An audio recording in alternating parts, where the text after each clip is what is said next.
بسم الله الرحمن الرحيم. الحمد لله رب العالمين،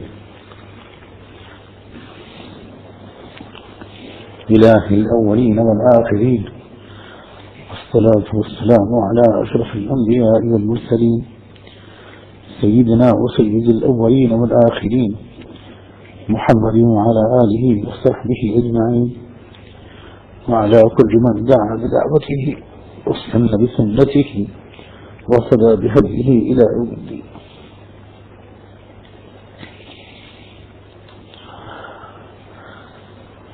أعوذ بالله من الشيطان الرجيم. بسم الله الرحمن الرحيم. عبس وتولى أن جاءه الأعمى وما يدريك لعله يزكى أو يذكر فتنفعه الذكرى أما من استغنى فأنت له تصدى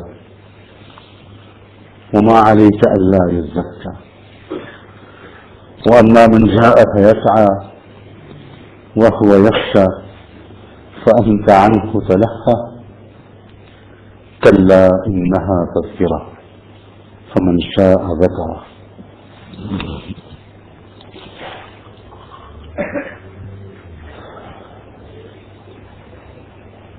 حضرات علماء کرام،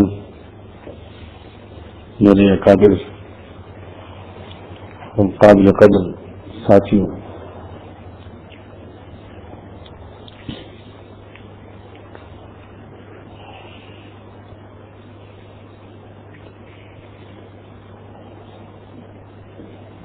بہت قیمتی ہے آپ کا وقت. اللہ کرے کہ ایک ایک لمحہ اس کا صحیح استعمال، اور اس وقت بھی جو آپ نے وقت یہاں آنے کے لیے نکالا ہے وہ میرے حق میں بھی وصول ہو اور آپ کے حق میں بھی. سب سے پہلے دعاؤں کا طالب ہوں. دعا فرمائیے اللہ تعالیٰ صحیح نیت کے ساتھ مفید بات کہنے والے.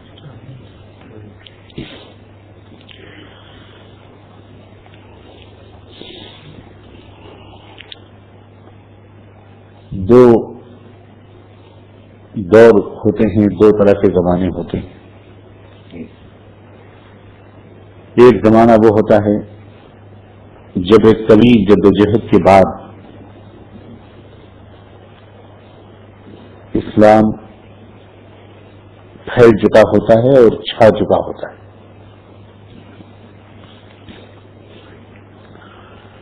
اور شیطانی قوتیں بے بس ہو چکی ہوتی ہیں.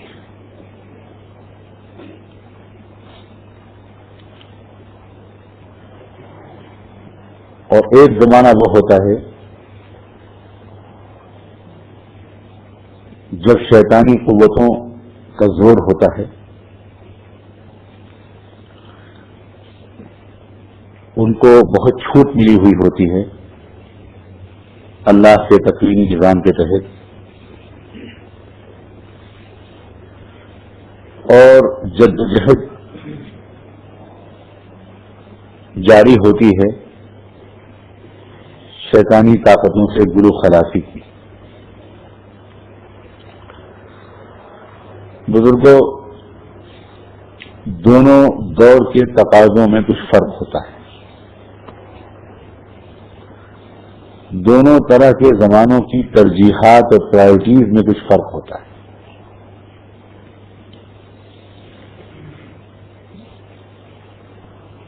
بہت ضروری ہے اس زمانے میں کم سے کم وارثین نبوت کے لیے کہ وہ اس فرق کا پورا ادراک کریں اور ہر دم استحضار رکھیں.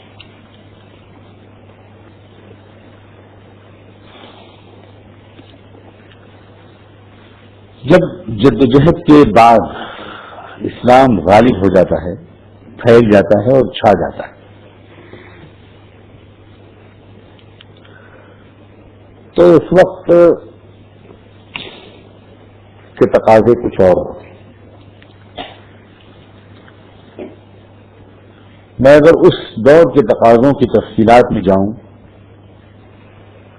تو غیر ضروری بھی لگتا ہے مجھے اور غیر مناسب بھی. غیر مناسب تو اس لیے کہ اس وقت ہم لوگ اس دور میں نہیں ہیں،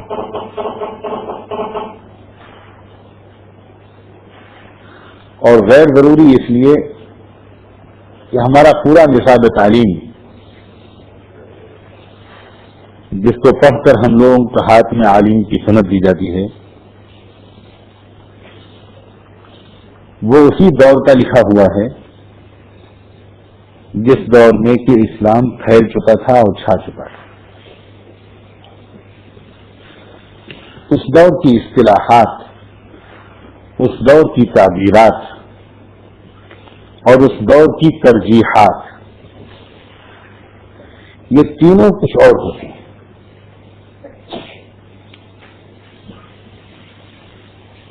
آپ وہاں ایک باب پڑھتے ہیں ذمیین کا۔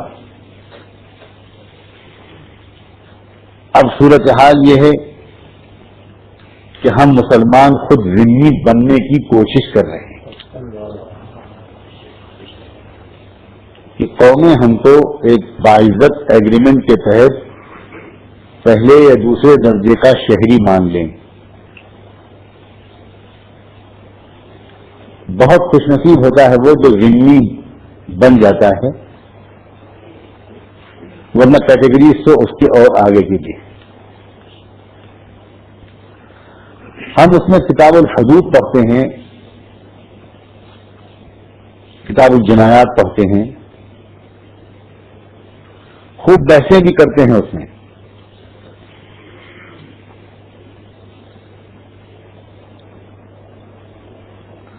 لیکن ظاہر ہے کہ اس وقت جو صورتحال ہے وہ یہ کہ ہم اللہ کی حدود جاری نہیں کر رہے ہیں، ہم پر شیطان کی حدود جاری کی جا رہی ہے۔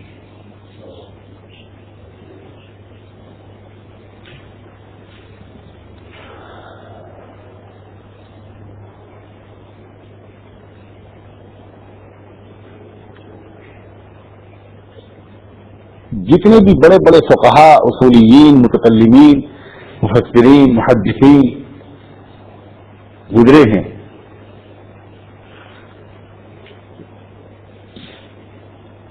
گیارہویں صدی ہجری تک، یہ سب کے سب اسی دور کے تھے، اور ہم نے جتنی بھی کتابیں پڑھی ہیں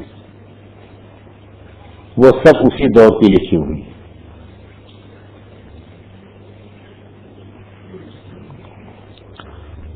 اور اگر آپ مجھے یہ کہنے کی اجازت دے دیجئے کہ ہمارا موڈ بھی اسی دور کے حساب سے بنا،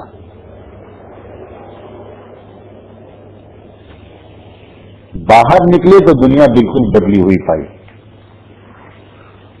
اب سمجھ میں نہیں آ رہا ہے کہ ایڈجسٹ کیسے کریں۔ کیا اللہ تعالی کی طرف سے ہماری رہنمائی اور تربیت میں معاذ اللہ کوئی کمی رہ گئی؟ کیا ہم سے کوئی بڑی بھاری بھول ہو رہی ہے؟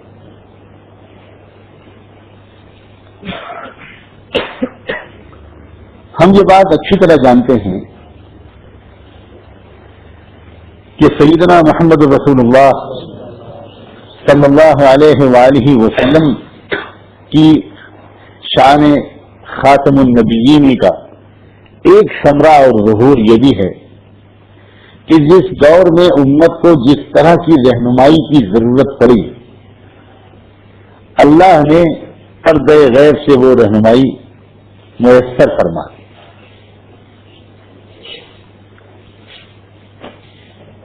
کیا اس دور میں جو بدلے ہوئے حالات ہیں،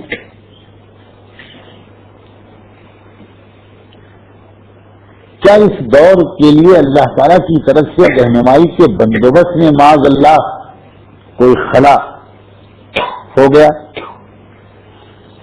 یا ہم لوگ ابھی ڈھونڈ نہیں پائے، فائدہ نہیں اٹھا پائے؟ میں علماء کی مجلس میں بس یہی ایک بات کرنا چاہتا ہوں۔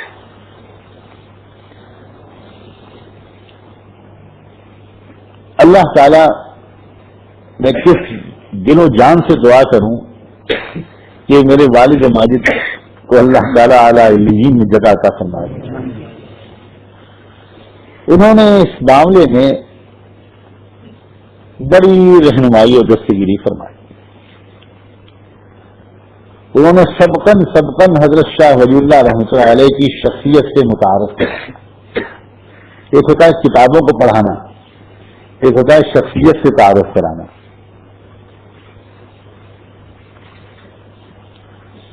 مجھے اس کا پورا یقین ہے کہ اللہ تعالیٰ نے اس دور کے رہنمائی کے لیے، جبکہ شیطانی قوتوں کو ڈھیل مل گئی ہو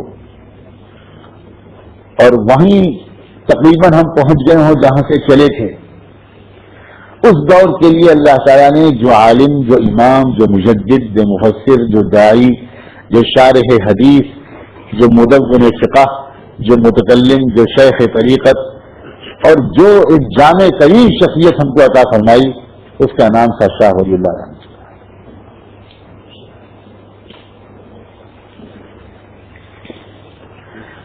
مگر میں کس طرح اپنے رنج و غم کا اظہار کروں کہ شاہ ولی اللہ رحمۃ اللہ علیہ سے علمی فائدہ نہ اٹھانے کی ہم نے جیسے قسم کھا رکھی.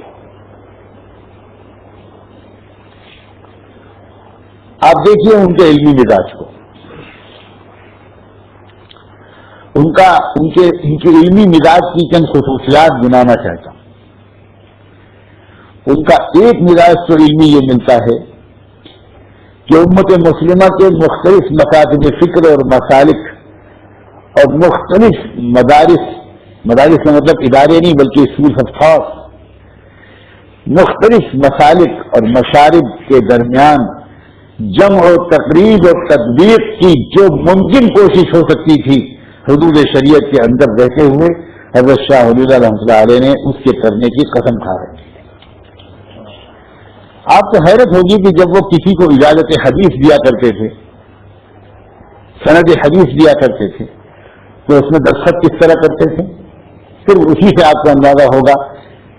تفصیل تو بعد میں آپ جب ان کی کتابوں کو غور سے اگر پڑھیں گے، پھر سے پڑھ تو چکے ہوں گے، پھر سے پڑھیں گے تو انشاءاللہ آپ کو اور زیادہ ادراک ہوگا. وہ سند دیتے وقت دستخط کیا کرتے تھے، یہ لکھتے تھے انا المدعو احمد ابن عبد الرحیم المعروف بولی اللہ الدہلوی موطنا والاشعری عقیدتا والحنفی عملا والشافعی درسا. ہے ہم میں کوئی جو اس کی جرت کرے؟ جو اس کی جرت کرے گا اللہ جانے کی کیا قرار پائے گا. پھر دہراتا ہوں، الاشعری عقیدتا الدہلوی موطنا الاشعری عقیدتا. ایک جگہ انہوں نے سند میں الاشعری عقیدتا لکھا ہے، لیکن جہاں انہوں نے اپنے بارے میں خود ایک سوانح میں خود نوش سوانح میں لکھا ہے، وہاں انہوں نے لکھا ہے کہ ومذہبی مذہب السلف الثوری ومالک والاوزاعی وسائر الاسلاف. اب ایک آدمی اپنے آپ کو لکھ رہا ہے کہ میں مذہب سلف کا بھی پابند ہوں، ایک آدمی وہی آدمی کہہ رہا ہے کہ میں اشعری بھی ہوں، وہی آدمی کہہ رہا ہے کہ میں حنفی بھی ہوں، وہی آدمی کہہ رہا ہے کہ میں شافعی بھی ہوں. کیا فرماتے ہیں علماء دین ایسے آدمی کے بارے؟ کس کیٹیگری میں رکھیں گے ہم ایسی شخص کو؟ شوق لگ رہا ہوگا ہم میں سے بات کے ذہنوں پر کہ کیا یہ بھی ہو سکتا ہے؟ عرض کرنا چاہتا ہوں کہ یہ ہو سکتا ہے کہ نہیں، یہی کرنا پڑے گا. آج کریں یا 500 سال کے بعد کریں، کیونکہ مقابلہ اب جو ہے وہ حنفی اور شافعی کے درمیان نہیں ہے. مقابلہ اب جو ہے وہ اشعری اور ماتریدی کے درمیان نہیں ہے. مقابلہ اب فرعون اور موسیٰ کے درمیان ہے. مقابلہ اب نمرود اور ابراہیم کے درمیان ہے. مقابلہ اب ابو جہل اور محمد رسول اللہ کی روح کے درمیان ہے. مقابلہ اب حق اور باطل کے درمیان ہے. اس دور کی تعبیرات کیا ہونی چاہیے اور اس دور کی اصطلاحات کیا ہونی چاہیے اور اس دور کی ترجیحات کیا ہونی چاہیے، اسی پر دار و مدار ہے اس بات کا کہ ہم زیادہ گہرائی کے ساتھ اس دور میں کام کرتے ہیں یا ہم بہت سطحیت کے ساتھ کچھ الفاظ کو دہراتے ہیں جو ہم نے کتابوں میں پڑھی ہیں، گہری سمجھ ہم کو حاصل نہیں.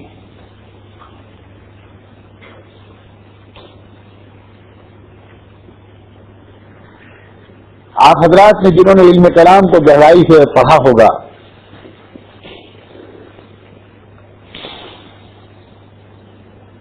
فلسفے کی کتابوں کو پڑھا ہوگا،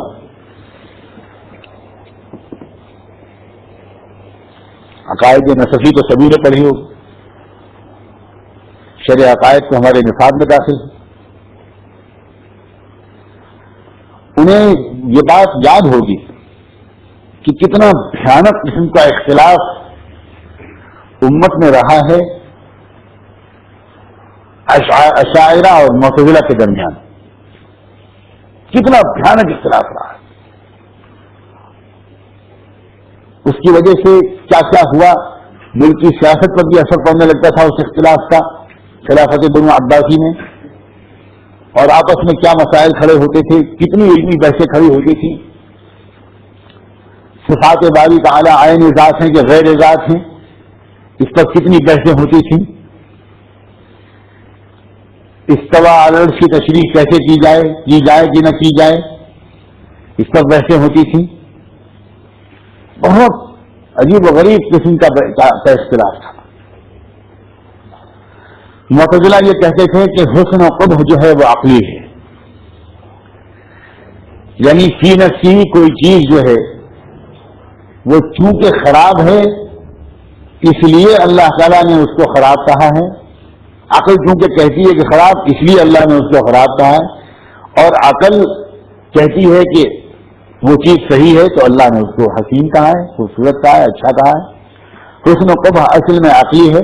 اشاعرہ کہتے تھے کہ حسن و قبح جو ہے شرعی ہے۔ بڑی زبردست بحثیں ہوتی تھیں اس پر۔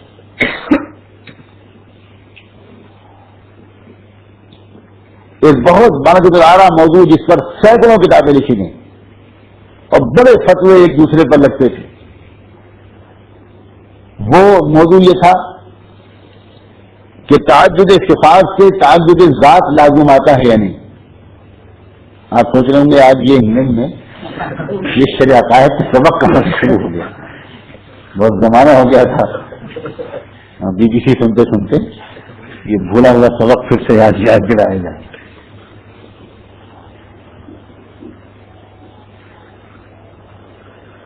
جو گریک فلسفی ہے، جو یونانی فلسفہ ہے، وہ اس نے کچھ مفروضے بنائے تھے۔ مجھے کیونکہ کچھ اور کہنا ہے اس لیے اس کی تفصیل میں تو نہیں جاؤں گا۔ اس نے کچھ فرضی قسم کی ڈائلیکٹک بنائی تھی، جیسے مارکس نے بنائی، جیسے ہیگل نے بنائی پچھلی صدی میں، جیسے کارل مارکس نے بنائی تھی ایک الجدل المنطقی، المنطق الجدلی، ڈائلیکٹک اپروچ۔ اس طرح گریک فلسفی جو قائم تھی وہ کچھ مفروضوں کی بنیاد پر تھی۔ ان مفروضوں میں سے ایک بات یہ تھی کہ اگر خدا کی کئی صفتیں مانی گئیں تو وہ کئی صفتوں میں ہر صفت کو الگ ذات ماننا پڑے گا، اور جب الگ ذات ماننا پڑے گا تو کئی خدا ماننے پڑیں گے۔ اس لیے گریک فلسفی نے صفات کا انکار کیا۔ آپ غور کیجئے کہ بات کہاں تک پہنچتی ہے۔ ایک ایسا خدا جس میں کوئی صفت نہ ہو، اس سے کوئی محبت کرے گا بندہ؟ اس سے عشق کا تعلق ہوگا؟ اس سے توکل کا تعلق ہوگا؟ اس سے صبر و رضا کا تعلق ہوگا؟ اس سے شکر کا تعلق ہوگا؟ تو بندوں کا تعلق خدا سے جو قائم ہوتا ہے وہ اصل میں اس کی صفات کی وجہ سے ہوتا ہے۔ بندے کو یاد آتی ہے خدا کی صفت غنی، صفت وہاب، صفت رزاق، صفت غفور، صفت رحیم، تو بندہ اسی اعتبار سے اپنے دل کے ارمان اس کے سامنے رکھتا۔ لیکن ایک ایسی ذات جس میں کوئی صفت ہی نہ ہو تو اس میں کیا کشش ہوگی؟ تو بہت صدیوں تک گمراہی جو چلی انسانی برادری کی، وہ گریک فلسفی کی اس بنیاد پر چلی، جیسے ڈارون کی تھیوری کی وجہ سے چل رہی ہے، جیسے سنوائی کی تھیوری کی وجہ سے چل رہی ہے، جیسے ہیگل کے فلسفے کی وجہ سے چل رہی ہے، ویسے ہی اس دور میں صدیوں اس چند مفروضوں کی بنیاد پر ایک فلسفہ کھڑا ہوا۔ اب جب یہ فلسفہ نیا آیا اسلامی دنیا میں ترجمہ ہو کر، تو جب کوئی نئی چیز آتی ہے ترجمہ ہو کر باہر سے، تو جو جو قومیں اندر سے کمزور ہوتی ہیں انہیں باہر سے آئی ہوئی چیز بہت اچھی لگتی ہے. تو جب یہ فلسفہ یونان کا ترجمہ ہوا خلافت بنو عباس میں، یہ تو آپ نے یقیناً سنا ہوگا کہ اس دور میں وہ کتابوں کا ترجمہ کا رواج چل رہا تھا عالم اسلام میں. تو جب یہاں یہ مسئلہ آیا کہ تعدد صفات سے تعدد ذات لازم آتا ہے، تو عام طور سے ایسا ہوتا ہے کہ جو نئے فیشن سے معروف طبقہ ہوتا ہے وہ باہر سے آئی ہوئی نئی چیزوں سے بہت جلدی متاثر ہوتا ہے. چنانچہ اس زمانے کے بھی جو دانشور اور انٹلیکچوئل لوگ تھے، یا کم سے کم بقلم خود جو اپنے کو انٹلیکچوئل سمجھتے تھے، وہ بہت متاثر اور معروف ہوئے کہ بھئی یہ بات تو بڑی گڑبڑ ہے. اب اگر ہم صفات اللہ تعالیٰ کی بیان کریں گے کہ اتنی صفات ہیں تو پھر تو تعدد ذات لازم آ جائے گا. لہٰذا انہوں نے باقاعدہ مسلمانوں میں ایک مسلک کی بنا ڈالی کہ ہم اللہ کو تو مانتے ہیں لیکن اس کی کسی صفت کو نہیں مانتے. یہی فرقہ کہلایا معتزلہ. اب آج کے دانشور، آج کے مغرب زدہ، آج کے شکست خوردہ اور وہ جو اپنے کو انٹلیکچوئل کہتے ہیں، اور ہو سکتا ہے کہ میرے جیسا آدمی ان کو انٹلکچول کہے، وہ باہر سے آئی ہوئی ہر چیز کو اسی طرح قبول کرتے ہیں جس طرح معتزلہ نے گریک فلسفی کو قبول کیا ہے.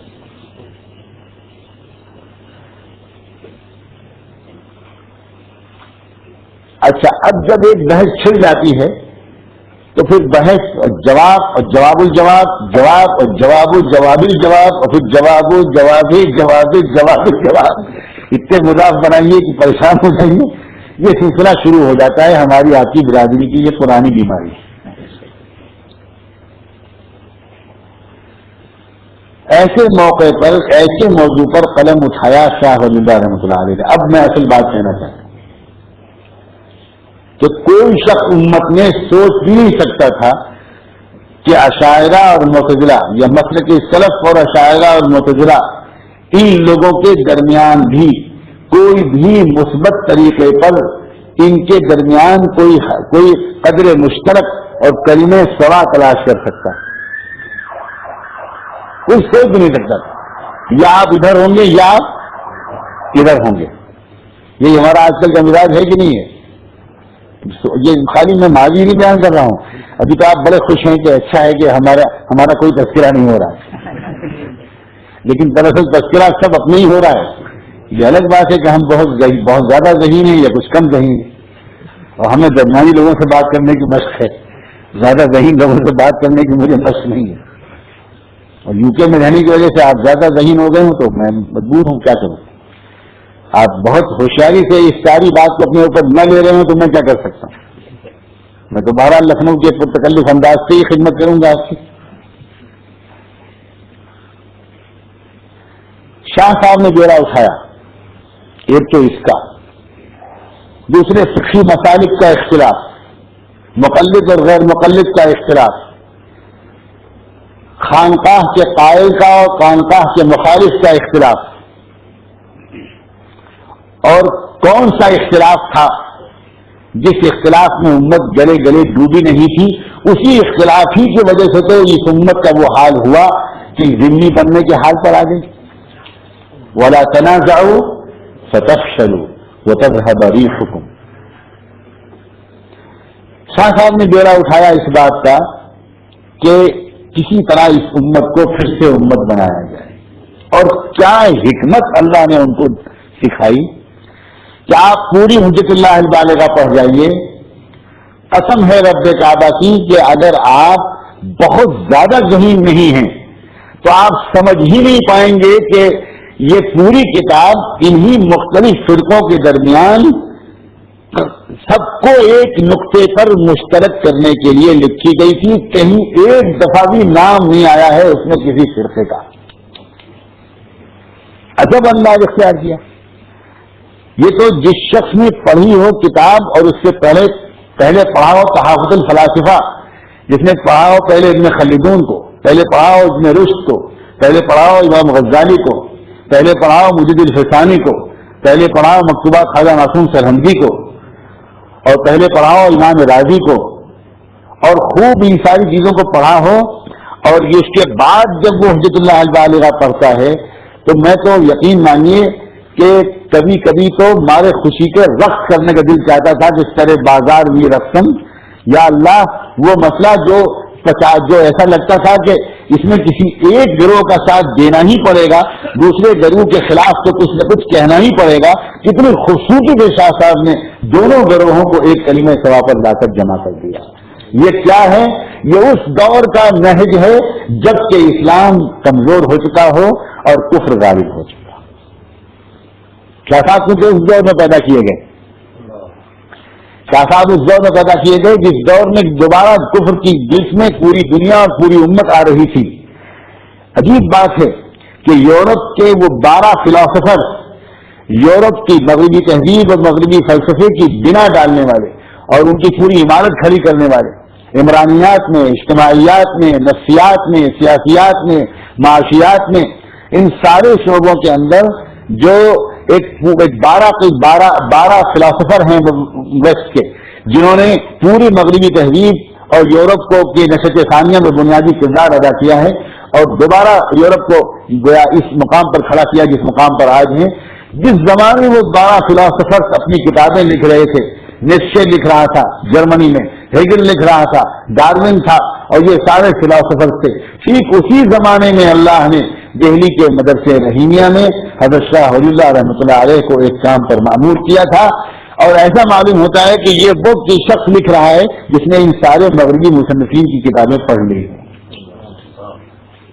جو شکوک و شبہات مغرب نے پیدا کیے، جو شکوک و شبہات انکار معجزات کے سلسلے میں، انکار غیبیات کے سلسلے میں، شہوت پرستی کے سلسلے میں یا بے اعتدالی کے سلسلے میں، کیونکہ مغرب کا مزاج بے اعتدالی ہے، مغرب کا مزاج انتہا پسندی ہے، مغرب کا مزاج فطرت سے لڑائی ہے، مغرب ہمیشہ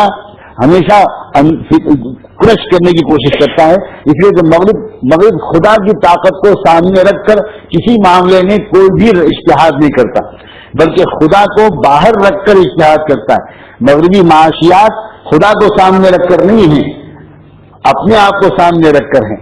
مغربی خود طب اور میڈیکل سائنس خدا کو سامنے رکھ کر نہیں ہے، اپنے کو سامنے رکھ کر ہیں۔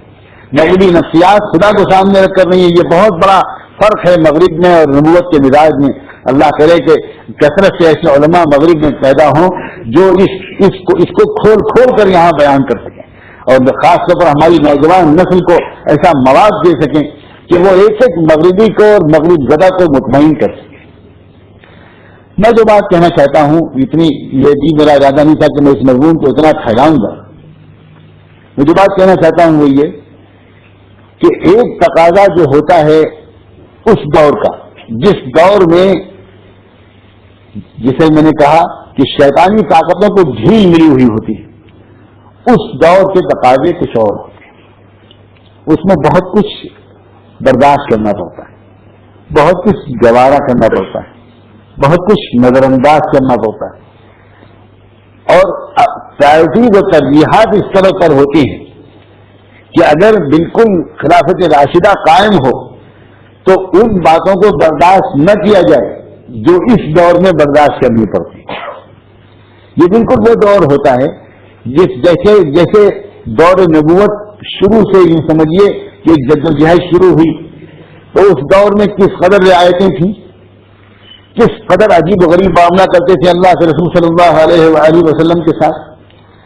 جن لوگوں کے بارے میں اللہ کے رسول جانتے تھے کہ یہ اچھے لوگ نہیں ہیں، جن سے آپ کے قلب کو سخت تکلیف تھی، ان کے ساتھ کیا معاملہ کرتے تھے اللہ کے رسول۔ ایک شخص آیا آپ کے پاس اور آ کر اس نے اجازت چاہی کہ میں ملنا چاہتا ہوں، فلاں آدمی آیا، فلاں ہوں اور ملنا چاہتا ہوں۔ آپ اندر اپنے حجرے میں بیٹھے ہوئے، آپ کی زبان سے برجستہ جملہ نکلا، بئس اخ العشیرہ، عجیب برجستہ جملہ نکلا اپنے عام معمول کے خلاف کہ بڑا خراب آدمی ہے۔ لیکن آپ باہر نکلے اور بڑی بشاشت سے، بڑے اخلاق سے ملے، جو آپ کا ہمیشہ کا معمول تھا، بہت اچھا استقبال کیا۔ اس کے بعد واپس جب آئے تو حضرت عائشہ انتظار میں بیٹھی تھی، اللہ جزائے خیر دے، جو مدرسے کے طالب علم کا مزاج ہوتا ہے، انہوں نے فوراً پوچھ لیا، اے اللہ کے رسول، آپ نے کہا تو یہ کہ یہ بہت خراب آدمی ہے، ملے آپ بہت اچھی طرح، تو اس کے جواب میں آپ نے فرمایا، یا عائشہ انا نبش الی اقوام تلعنهم قلوبنا، عائشہ ہم ایسے بہت سے لوگوں سے ہنس کر ملتے ہیں جن پر ہمارے دل سے لعنت برستی ہے۔ اللہ، اب اس کی کیا توجیہ کریں گے آپ کیا کہیں گے اس کو؟ کیا یہ اس کے لیے بھی کسی سند بیان کرنے کی ضرورت ہے کہ مدینہ منورہ میں تمام منافقین کو اللہ کے رسول اپنے گلے سے لگائے رکھتے تھے؟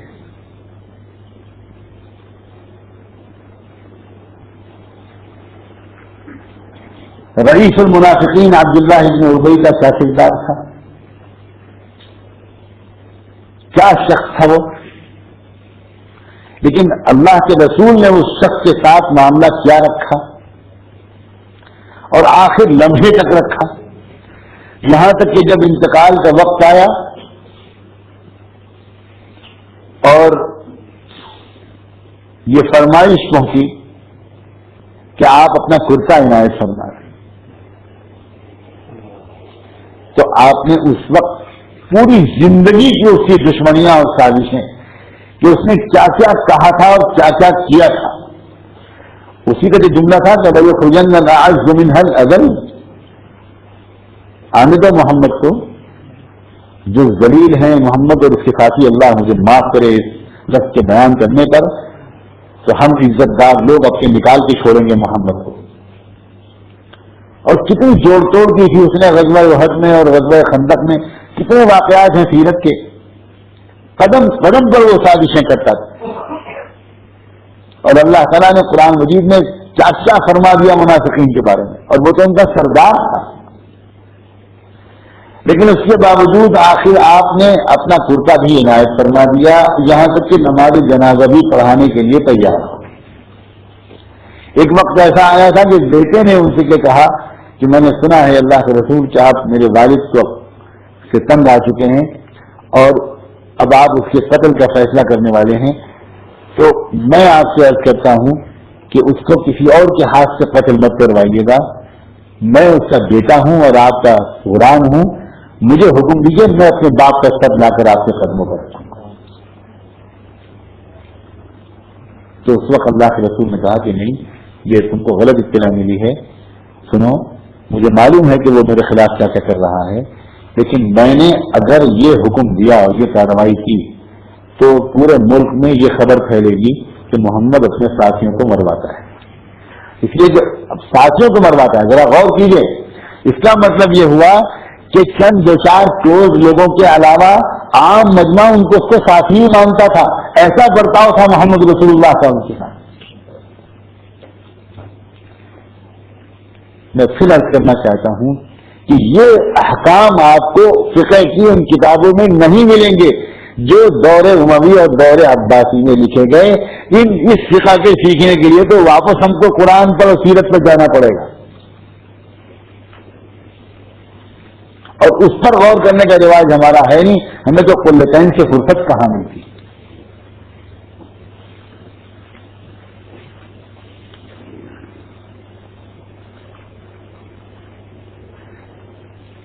ترجیحات ہماری جو ہونی چاہیے اس وقت، آپ ذرا اس پر غور فرمائیے۔ اچھا، ایک بات اور بھی ہے کہ جو انسان، یہ بھی میں بتا دوں کہ یہ راستہ ہے بڑا پرخطر، کہ جو انسان اس بدلے ہوئے زمانے کے تقاضوں پر غور کرنا شروع کرتا ہے، اگر اس کا تعلق مضبوطی کے ساتھ کتاب و سنت سے اور اسلاف و اکابر سے نہیں ہے، تو پھر وہ آسمان سے گر کر کھجور پہ اٹکتا ہے، پھر ایک غلطی اس سے نہیں ہوتی تو دوسری قسم کی شروع ہوتی ہے، پھر وہ تجدد پر اتر آتا ہے، پھر وہ بدعات اور انحرافات سے اتر آتا ہے، پھر وہ نئے نئے اجتہادات دین میں نکالتا ہے، پھر نئی نئی تحریفات شروع ہوتی ہیں، پھر آتا اب متقدمین پر تنقیدیں شروع ہوتی ہیں، پھر بے ادبیاں شروع ہوتی ہیں، پھر گستاخیاں شروع ہوتی ہیں. جو شخص بھی اعتدال پا جائے اللہ تعالیٰ کی طرف سے کہ ایک طرف سے بدلے ہوئے زمانے کے تقاضوں کا پورا ادراک ہو اور دوسری طرف اکابر و اسلاف کا مکمل اتباع ہو، وہی شخص اس زمانے کے مسائل کا حل تلاش کرتا ہے. اور کمی جو ہے اصل میں جو پریشانی ہے آج امت میں، وہ آج پریشانی یہ ہے کہ یہ چیز میسر نہیں ہے. یا دائیں بازو کے لوگ ہیں یا بائیں بازو کے، یا رائٹسٹ ہیں اور یا لیفٹسٹ ہیں. اور ہم بنائے کون گئے تھے؟ وَكَذَلِكَ جَعَلْنَاكُمْ أُمَّةً وَسَطًا. اور وہ چیز ہمارے اندر بہت مفقود ہو گئی، بہت مفقود، بہت کم ہو گئی. ہمیں جہاں اتباع نظر آتا ہے وہاں ہم تلاش کرتے ہیں کہ زمانے کے تقاضوں کا ادراک بھی اتنا ہی ہے یا نہیں، اتنی ہی رعایت دینے کو تیار ہے یہ اللہ کے بندے نوجوانوں کو یا نہیں، اتنا ہی انتظار کرنے کو تیار ہیں یا نہیں، اتنی ہی غلطیاں معاف کرنے کو تیار ہیں کہ نہیں. تو ہمیں اب کم سے کم خود نظر نہیں آتا. اور ہم جب دیکھتے ہیں کہ وہ لوگ جن کے پاس زمانے کے تقاضوں کا ادراک ہے اور ان کے ہاں تلاش کرتے ہیں کہ ان کے ہاں سنتوں کا اتباع ہے کہ نہیں، ان کے ہاں معمولات کی پابندی ہے کہ نہیں، ان کے ہاں اکابر و اسلاف کے کتابوں سے استفادہ اور سند در سند، سینہ در سینہ، سلسلہ در سلسلہ یہ جڑے ہوئے ہیں کہ نہیں جڑے ہوئے ہیں سیدنا محمد رسول اللہ کی ذات گرامی سے. تو ہمیں نظر آتا ہے کہ مقطوع نسب قسم کے لوگ ہیں، ان کا کوئی نسب ہی نہیں. یہ دو انتہاؤں میں امت پس رہی ہے. ایک مرتبہ مسجد نبوی میں 4 ائمہ، میں ائمہ اربعہ کا لفظ بولوں گا، اعتکاف میں تھے. کیا زندگی کی خوبصورت راتیں تھیں. اے اللہ انہی راتوں کو وسیلہ مغفرت بنا دیجیے گا. مسجد نبوی میں آخری عشرے میں اعتکاف میں بیٹھے ہوئے تھے 4 اکابری، حضرت مولانا مفتی محمد شفیع صاحب رحمۃ اللہ علیہ، حضرت مولانا یوسف بن نوری رحمۃ اللہ علیہ، شیخ عبدالفتاح حبیب اللہ اور میرے والد ماجد رحمۃ اللہ علیہ. یہ چاروں ایک ساتھ اعتکاف میں تھے اور میں بھی ان کی خدمت میں تھا. تراویح کے بعد مجلس لگتی تھی، بہت سینکڑوں لوگ اس میں بیٹھتے تھے، عرب بھی ہوتے تھے، ہند و پاک سے بھی لوگ ہوتے تھے، عجب نورانی محفل ہوتی تھی. لوگ بیٹھے رہتے تھے اور بعض لوگ ذرا حساس قسم کے کبھی ان چاروں کے چہروں کو دیکھتے اور کبھی گنبد خضرا کو دیکھتے. عجب کیفیات ہوتی تھی اس وقت. بعض اس وقت سوال ہوتے تھے، بعض لوگ سوال کرتے تھے، یہ حضرات اجازت دیتے تھے، کچھ لوگ پوچھتے تھے کہ لوگ سوچتے تھے ایسا موقع کہاں ملے گا، اپنے زمانے کے یہ 4 امام جمع ہو گئے، کچھ پوچھو. تو ایک صاحب نے سوال کیا مصر کی تحریک الاخوان المسلمون کے ایک بڑے داعی کے بارے میں، جن کو مصری حکومت نے پھانسی دی تھی. سن 66 میں ان کی سزائے موت کا اعلان کیا تھا مصر کی حکومت نے. سید قطب شہید رحمۃ اللہ علیہ. ایک صاحب نے ان کے بارے میں سوال کیا میرے والد ماجد رحمۃ اللہ علیہ کو مخاطب کر کے کہ مولانا آپ کا کیا خیال ہے سید قطب کے بارے میں. تو حضرت والد صاحب رحمۃ اللہ علیہ نے جواب میں جو کہا اس کا مفہوم یہ تھا کہ میں نے ان کو دیکھا نہیں، میں ان سے کبھی ملا نہیں، لیکن میں نے ان کی کچھ تحریریں پڑھی ہیں اور بعض وہ اہل علم جو ان سے قریب سے واقف ہیں، زیادہ جانتے ہیں، ان سے میں نے ان کے بارے میں جو کچھ سنا ہے اس کی وجہ سے میرے دل میں ان کی بڑی قدر ہے. اور جب بھی یاد آتا ہے تذکرہ ہوتا ہے تو دل سے دعا نکلتی ہے کہ اللہ تعالیٰ ان کی زندگی اور ان کی شہادت کو قبول فرمائے. تو وہ صاحب کچھ اور موڈ میں تھے اور کچھ اور سننا چاہتے تھے. تو انہوں نے بڑے تعجب سے کہا کہ مگر حضرت وہ تو داڑھی مڈاتا تھا. حضرت والد صاحب ایک منٹ کے لیے تو بالکل خاموش ہو گئے اور اس کے بعد عجیب و غریب جواب دیا. میں تو اس کو مسجد نبوی کا فیض سمجھتا ہوں. کہا کہ میں اس وقت بجائے اس کے کہ اس سوال کا جواب دوں ایک واقعہ سنانا چاہتا ہوں کہ جب مالٹا کی جیل سے حضرت شیخ الہند رحمۃ اللہ علیہ رہا ہو کر آئے تھے برسہ برس قید بامشقت سہنے کے بعد، تو بہت ضعیف اور کمزور تھے. کچھ وہاں کے حالات ایک مجلس میں بیٹھے ہوئے سنا رہے تھے.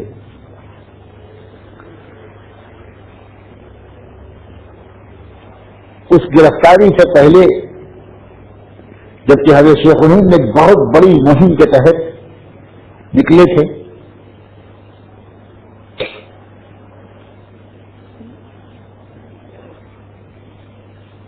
کچھ ایسی صورت پیش آ گئی تھی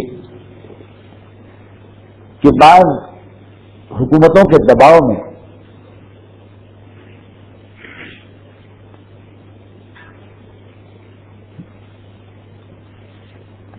دباؤ بہت سخت پڑ رہا تھا مدینے کے گورنر پر کہ وہ شیخ الہند کو حوالے کر دیں.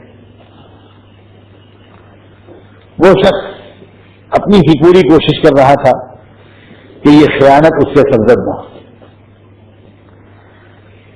بالآخر دھمکی ملی اور پھر کچھ دن کے بعد دھمکی پر عمل ہوا کہ اس گورنر کے 2 جوان بیٹوں کو پکڑ کر ان کو ذبح کر کے ان کا سر کاٹ کر اس گورنر کے پاس بھیج دیا گیا کہ اگر اب بھی تم نے حوالے نہ کیا اس شخص کو تو پھر تمہارا بھی حشر یہی ہوگا.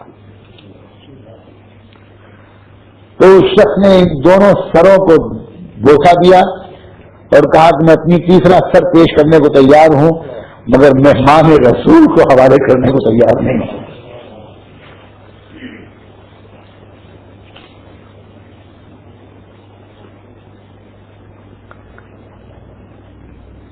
جب حضرت شیخ الہند یہ واقعہ سنا رہے تھے تو اس وقت حضرت شیخ الہند رحمۃ اللہ علیہ کی مجلس میں کوئی شخص بیٹھے تھے. انہوں نے بھی حضرت والد صاحب نے اس وقت یاد دلایا کہ وہی سوال دہرایا تھا جو ابھی آپ نے دہرایا، وہی سوال کیا تھا جو ابھی آپ نے کیا کہ مگر وہ جو گورنر تھا جس نے اتنی قربانی دی، آپ سوچئے ذرا، میرے لیے بیان کر دینا آسان ہے اور آپ کے لیے سن لینا آسان ہے، لیکن کیا ہم میں سے کسی کا جگر ہے ایسا کہ اپنے بیٹوں کا سر تھال میں دیکھے اور پھر یہ کہے کہ تیسرا سر بھی بڑھانے کو تیار ہوں مگر مہمان رسول کو حوالے نہیں کروں گا؟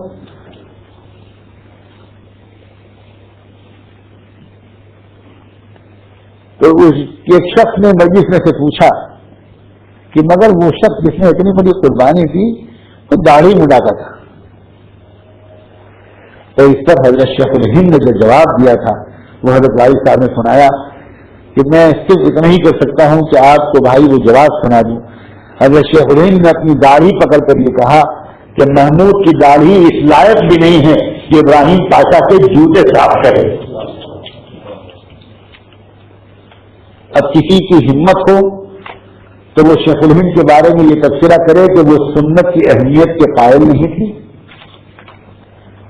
ان کو سنت کی اہمیت کا اور داڑھی کی اہمیت اور فرضیت کا اور وجود کا ادراک نہیں تھا.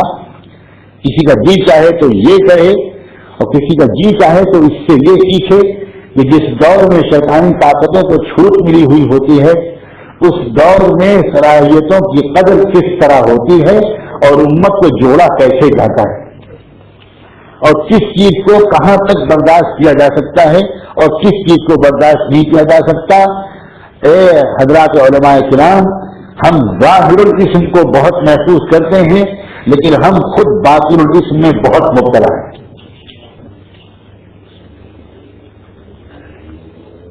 ہماری بڑی مصیبت یہ ہے کہ ہمارا کسی کو دیندار سمجھنے کا پیمانہ وہ بھی ظاہری ہے، اور کسی کو بددین قرار دینے کا پیمانہ وہ بھی ظاہری ہے. اور ہم میں سے بہت کم لوگ ہیں جو اپنے باطن پر اتنی ہی تنقیدی نظر ڈالتے ہوں جتنی تنقیدی نظر ہم دوسروں کے ظاہر پر ڈالتے ہیں. جتنی تنقیدی نظر ہم دوسروں کے ظاہر پر ڈالتے ہیں، اگر اتنی تنقیدی نظر بلکہ اس کے آدھی تنقیدی نظر میں اپنے باطن پر ڈالنے لگوں تو میں آپ کے سامنے بولنے کی ہمت نہیں کر سکتا. اس لیے کہ مجھے نظر آئے گا کہ میرے اندر کبر ہے، میرے اندر تکبر ہے، میرے اندر عجب ہے، میرے اندر حسد کی بیماری ہے. میں دوسرے کی ترقی سے خوش نہیں ہوتا. میں فلاں کی شہرت سے جیسے ہی خبر سنتی ہے تو دل پر میرے پہلا ریئیکشن کیا ہوتا ہے کوئی دوسرا نہیں جھانک کے دیکھ سکتا میرے دل کو، لیکن میں تو دیکھ سکتا ہوں.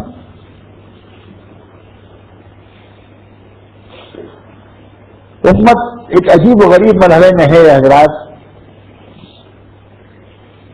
اکبر الہ آبادی کا شعر کبھی کبھی یاد آتا ہے کہ ادھر یہ ضد ہے کہ لیمن بھی چھو نہیں سکتے،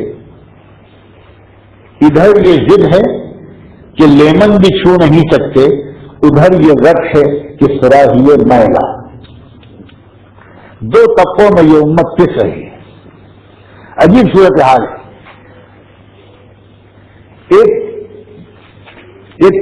یہ تو اس علماء کی جماعت کا نام ہی رابطہ علماء ہے. اللہ کرے اللہ کرے اللہ کرے آپ حضرات سب مل کر ایک رابطے کا کام ہے، ایک برج کا کام ہے، اور پہلے ہی دن تمام شرطیں عائد نہ کریں. پتہ نہیں میں یہ بات جو کہہ رہا ہوں اس کی پوری طرح اتفاق ہے کہ نہیں، کہ پہلے ہی دن تمام شرطیں عائد نہ کریں. یوں سمجھیں کہ اگر پہلے ہی دن وہ شرطیں میرے ہی اوپر عائد کر دی جائیں تو جب میں پورا اتروں گا. ہم جو معیار دوسروں کے لیے رکھتے ہیں اس کا آدھا معیار بھی اگر اپنے لیے رکھیں تو کافی اصلاح ہو جائے. میرے والد ماجد رحمۃ اللہ علیہ کی رہنمائی کا ایک خاص زور یہ ہوا کرتا تھا کہ اپنے بارے میں تو مزاج شریعت سے کم پر راضی مت ہو، لیکن امت کے لیے حدود شریعت پر راضی ہو جاؤ.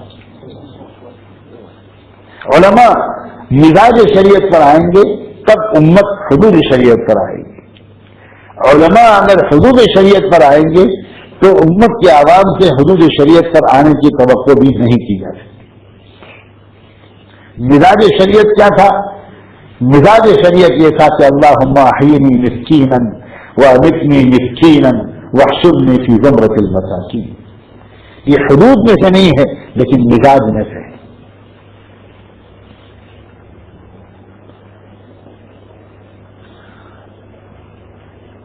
میں کیا بتاؤں، میں کل کچھ حضرات سے عرض کر رہا تھا کہ یہ باتیں میرے لیے بھی اتنی ہی اجنبی ہوتی جتنی آج کل کے عام طالب علم کے لیے ہوتی ہیں. اگر مجھے اللہ تعالیٰ نے اپنے کرم سے ایک ایسے ماحول میں نہ پلوایا ہوتا، پھر بھی کیسے میں آپ کو یقین دلاؤں کہ اتنے بہترین ماحول میں پلنے کے بعد بھی میں کورے کا کورا رہ گیا.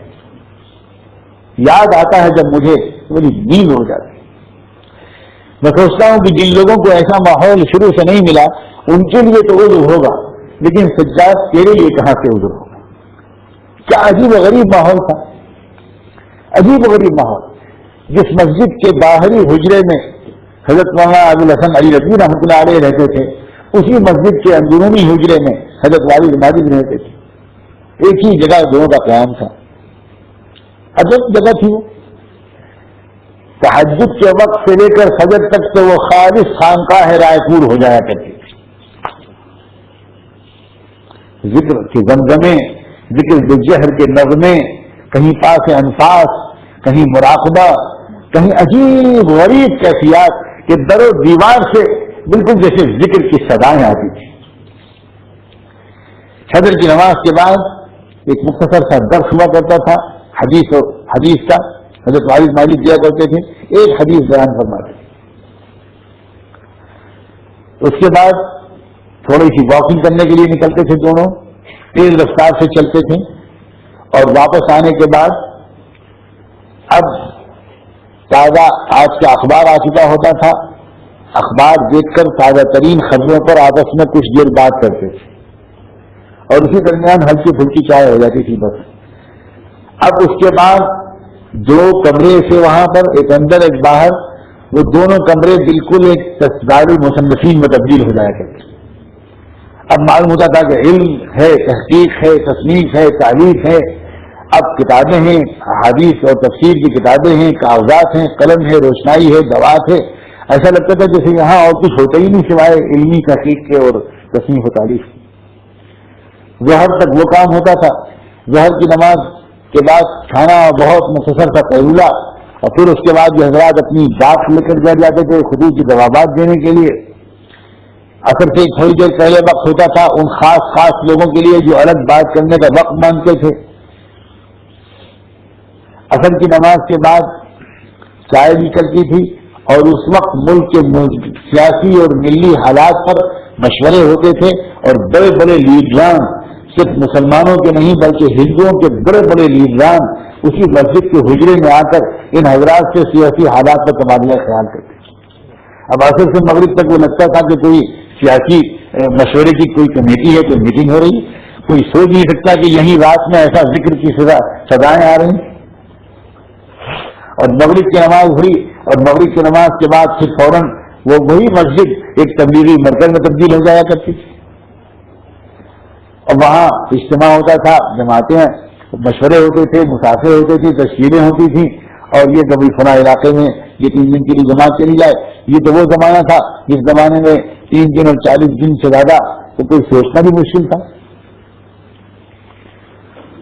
تو اس کا ایک فائدہ یہ پہنچا کہ دین کے ان تمام شعبوں کے اندر الگ کوئی تضاد ہے، یہ ذہن بالکل دل میں 1 منٹ کے لیے آیا ہی ہے۔ ایسا لگا کہ یہ سب مل کر دراصل مکمل کرنے کی کوشش ہے ان سب کاموں کو جو یکجا طور پر چلے تھے مسجد نبوی سے۔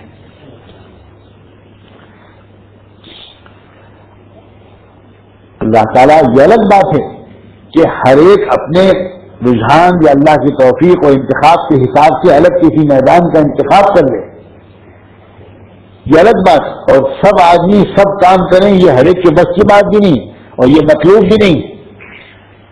لیکن یہ تو بالکل مطلوب ہے اور ممکن ہے کہ ہم کسی 1-2 شعبوں میں کام کر رہے ہوں اور باقی تمام شعبوں سے محبت کر رہے ہوں، اس کی قدر کر رہے ہوں۔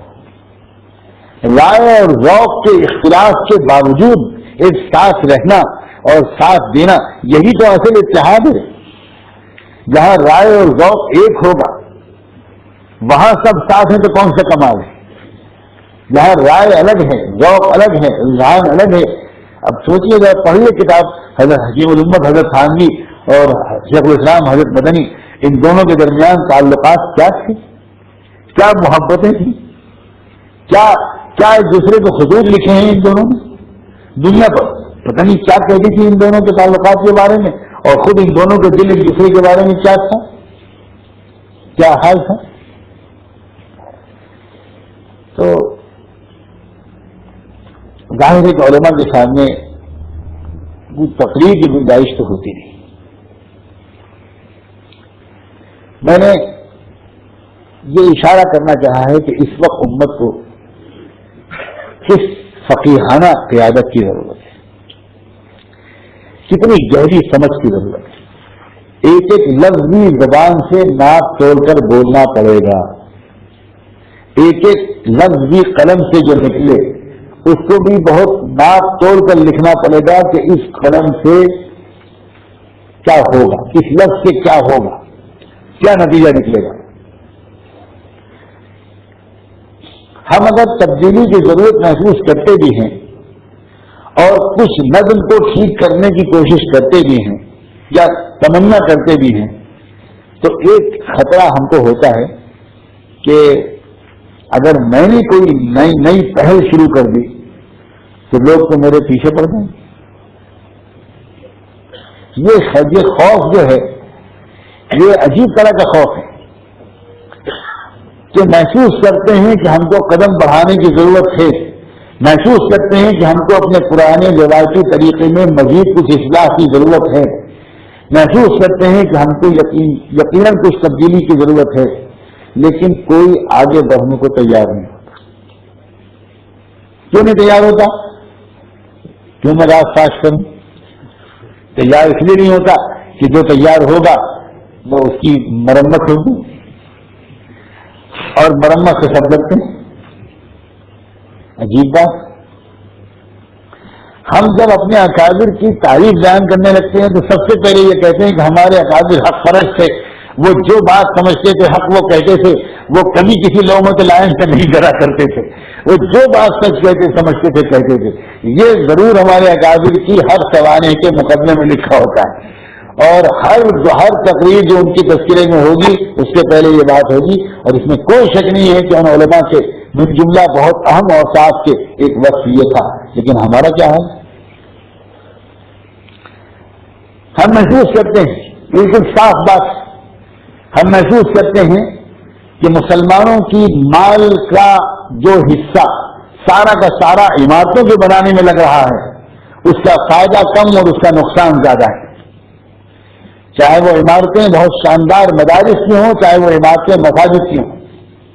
ہم یہ بھی جانتے ہیں کہ اس کتاب الفتن کی احادیث میں صاف لکھا ہوا ہے کہ آخری زمانے کی علامتوں میں سے ایک یہ ہے کہ لوگ مساجد بہت شاندار بنائیں گے لیکن نمازی کم ہوں گے۔ لیکن ہم میں سے کوئی شخص بھی اس رواج کو بدلنے کے لیے آگے آنے کی ہمت کرنے کو تیار نہیں ہوتا۔ ترجیحات جو لفظ میں بول رہا ہوں، جس ملک میں ہزاروں مسلمان جیل میں ہیں، کئی سو لوگ، کئی سو علماء جیل میں ہیں، ہر مدرسہ خطرے میں اور عزت میں، اور جہاں عجیب و غریب کیفیات ہیں، جہاں جنوسائیڈ اور قتل عام کی تیاریاں ہو چکی ہیں اور اس کا ایک تجربہ گجرات میں ہو چکا، وہاں پر مال کے خرچ کی وہ بدسلیقگی، اور کیا میں اس سلسلے میں اپنا درد آپ کے سامنے نہ رکھوں، کیونکہ یہاں سے جانے والے مال کا استعمال اس سے کہیں بہتر طریقے پر اس ملک میں ہو سکتا ہے جس طریقے پر اس ملک میں اس وقت ہو رہا ہے۔ لیکن یہ باتیں الگ الگ بات ہوتی تو سب اتفاق ظاہر کرتے ہیں، لیکن بلی کے گلے میں گھنٹی باندھے کون؟ ہر ایک کو اپنی عزت کا زیادہ خیال ہے۔ میں ذرا تلخ بات کہنے کی اجازت چاہتا ہوں، ہماری عزت ہزاروں بہوؤں بیٹیوں کی عزت سے زیادہ ہے۔ دو آدمی ہمارے اوپر تنقید نہ کریں باقی شہر میں، ہم کو یہ زیادہ پیارا ہے اور ہم کو یہ کم پیارا ہے کہ اس ملک کو اسپین نہ بننے دیا جائے، اس ملک کو اسرائیل نہ بننے دیا جائے۔ اس بارے میں کیوں نہیں کھل کر ایک مضبوط فیصلہ کرتے، کیوں نہیں پرعزم طریقے پر ایک قدم اٹھاتے، اور اس معاملے میں وہاں بھی کڑی نظر رکھ سکتے ہیں آپ سب اپنے اپنے گاؤں پر، اور اس سلسلے میں ایک مضبوط موقف لے سکتے ہیں۔ لیکن عجیب صورت حال ہے،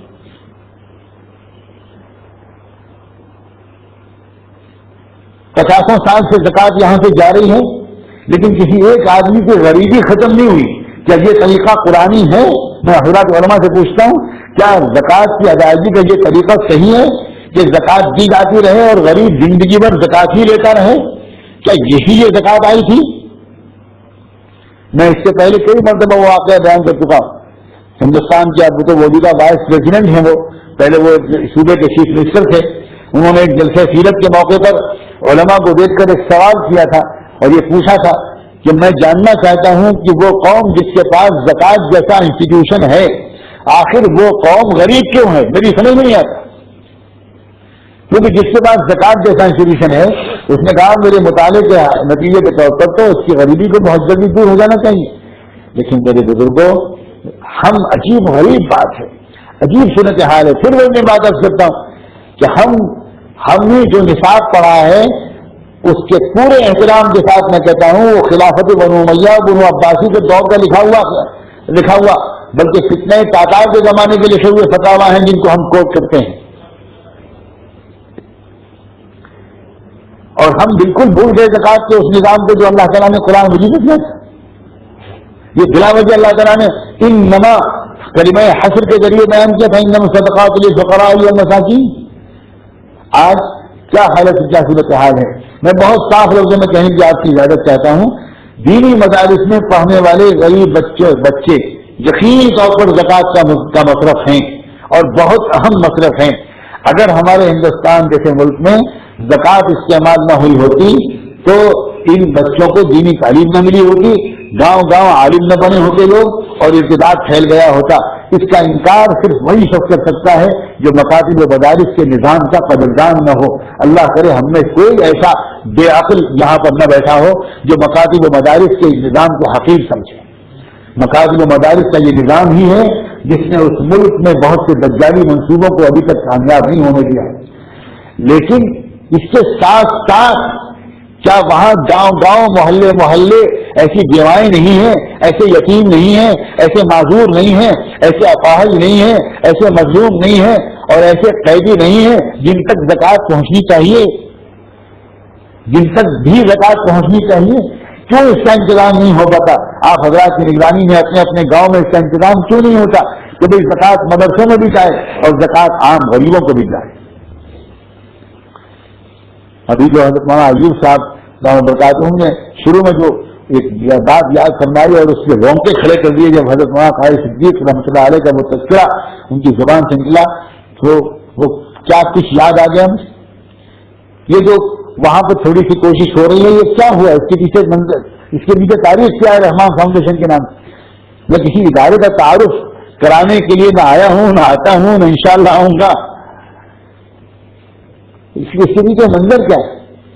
کیونکہ میرا ایک ذوق تھا اور کیا بتاؤں ہمارے اکابر نے کس طرح ہمت افزائی فرمائی ہے, کس طرح کا ہمت افزائی فرمائی. میں درس قرآن میں زکوٰۃ کے موضوع پر میں نے ایک مرتبہ بہت تفصیلی طور پر وہاں پر درس دیا اور 8 مصارف کو بیان کیا اور حوالوں کے ساتھ یہ بات عرض کرنے کی کوشش کی کہ یہ جو فقہ حنفی کی کتابوں میں لکھا ہوا ہے کہ ایک ہی مصرف میں زکوٰۃ ادا ہو جائے گی کافی ہے, 8 مصرف تک پہنچانا ضروری نہیں ہے. تو ضروری نہیں ہے تو کیا مطلب یہ کہ ممنوع ہے؟ عجیب ہے. ہم لوگوں نے یہ سمجھ لیا کہ ضروری نہیں ہے تو اب سوچنا ہی نہیں ہے کہ بقیہ مصارف تک زکوٰۃ پہنچے. وہ تو بالکل دوسری صورت حال تھی. وہ تو تاتاری فتنے کی وجہ سے, تاتاری حملے کی وجہ سے جب بغداد کے بیت المال ٹوٹ گیا اور خوارزم شاہ کی سلطنت کی اینٹ سے اینٹ بجا دی گئی اور سب تباہ ہو گیا, برباد ہو گیا اور ملک میں خون کی ندیاں بہ گئیں, تو اس وقت کچھ حضرات نے استفسا کیا کہ اب بیت المال کا وہ اجتماعی نظم نہیں ہے, ہم کیا کریں, اپنی زکوٰۃ کہاں پہنچائیں؟ اس لیے کہ اکیلے ہم 8 مصارف تک نہیں پہنچا سکتے. کہ اس وقت اللہ جزائے خیر کے فقہا نے فتوا دیا اور بالکل صحیح فتوا دیا کہ آپ اس وقت جس 1-2 مصرف جہاں تک پہنچا سکتے ہوں وہاں تک پہنچا دیں, اس سے زیادہ سے مکلف نہیں ہے. زید, عمر, بکر ہر شخص کی زکوٰۃ الگ الگ 8 مصرفوں میں پہنچے یہ ضروری نہیں ہے. کسی کے پہلے مصرف میں چلی جائے, کسی کے دوسرے میں چلی جائے, کسی کے تیسرے میں چلی جائے, یعنی مجموعی اور اجتماعی طور پر اگر 8 کو پہنچ جائے گی تو کام چل جائے گا. یہ گویا ایک تحصیل کی شکل نکالی گئی تھی اور بالکل صحیح تھی اور یہ آج بھی زندہ ہے. لیکن اس کا یہ مطلب کہ پوری امت کی زکوٰۃ پہنچے ہی نہ ان 7.5 اور 7.25 مصارف کو, تو یہ تو یقینی طور پر قابل فکر چیز ہے کہ نہیں ہے.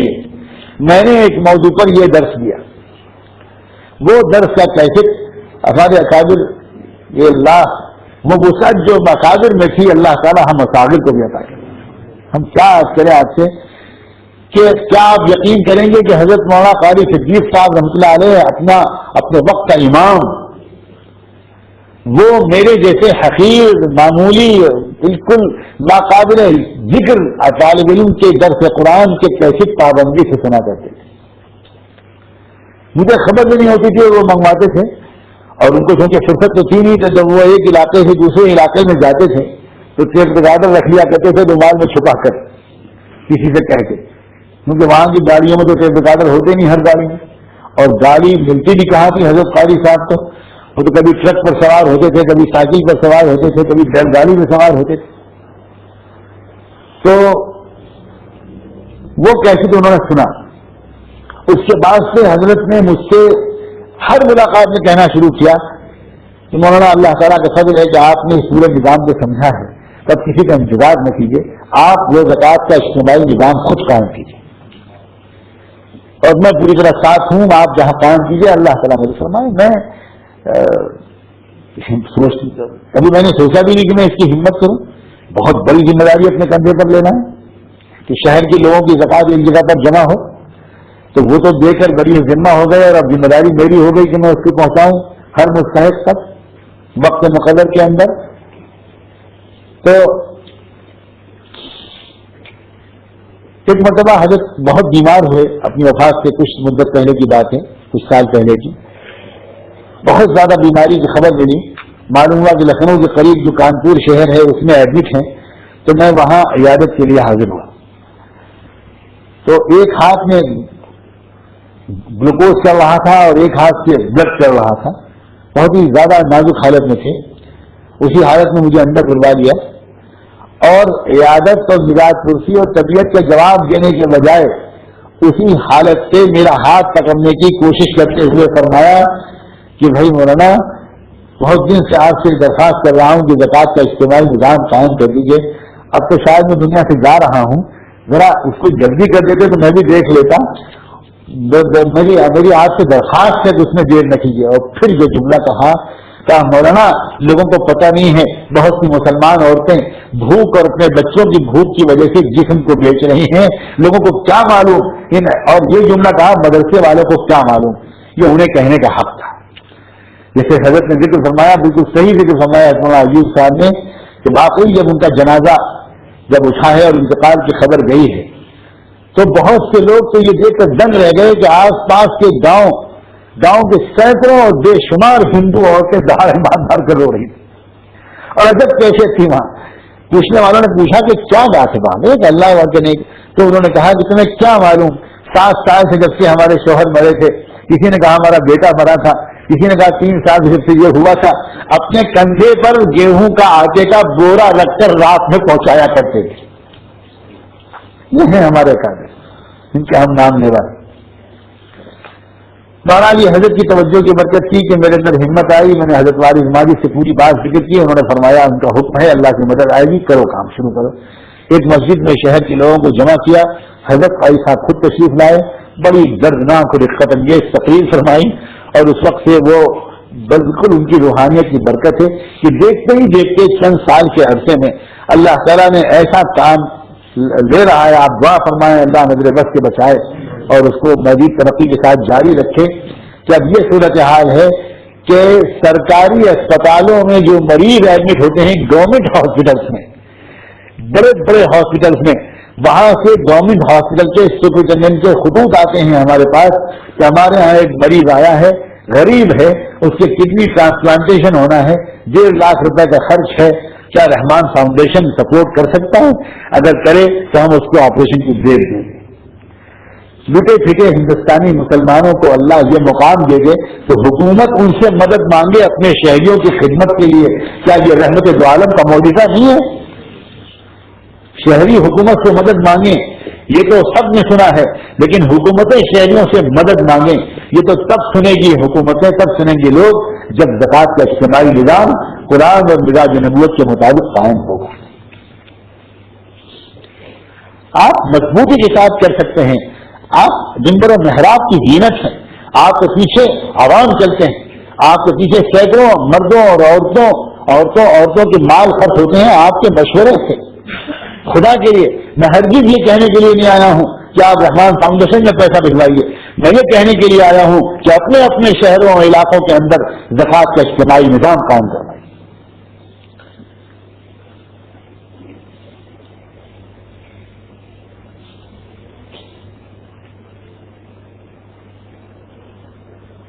بہت کچھ ہو سکتا ہے یہاں بھی اور بہت کچھ ہو سکتا ہے وہاں بھی، بہت کچھ ہو سکتا ہے۔ میں اکثر یہاں آپ لوگ مجھے ادھر لے کے جاتے ہیں ادھر لے کے جاتے ہیں، سڑک پر سے گزرتا ہوں تو میں یہاں بوڑھے لوگوں کے چہروں پر تنہائی کا احساس دیکھتا ہوں۔ کیا یہ میرا احساس صحیح ہے؟ میں اکثر سڑک کراس کرنے کے لیے کھڑا ہے تو بوڑھا کوئی بوڑھی عورت واکر کے سہارے کھڑی ہے، ایسے ہی کھڑی ہے، کوئی یوں کھڑی دیکھ رہی حسرت سے.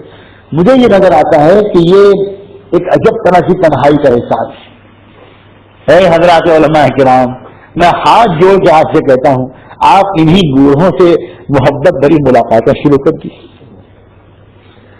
آدھا گھنٹہ ان کے پاس جا کر بیٹھیے اور آپ ان سے کچھ شروع میں پہلے ہی دن چلنے کی دعوت مت دیجیے. میں یہ کہنے کی جسارت اس لیے کر رہا ہوں کہ اللہ کی ترتیب بھی ہمارے ذہنوں میں رہنی چاہیے. خاتم النبیین سیدنا محمد رسول اللہ صلی اللہ علیہ وآلہ وسلم کو نبوت اللہ نے بعد میں دی، پہلے غریبوں، بیواؤں اور یتیموں کی ہمدردی کے جذبے سے آپ کے سینے کو بھر دیا. یہ ترتیب اتفاقی نہیں تھی. اللہ کی کائنات میں کوئی چیز اتفاقی نہیں ہوا کرتی. پہلے ان کو درد دل دیا غریبوں کا. اور مجھے تو یہ سمجھ میں آتا ہے، واللہ عالم، یہ علماء اگر غلط میں کہہ رہا ہوں تو ابھی اصلاح فرما دیجیے.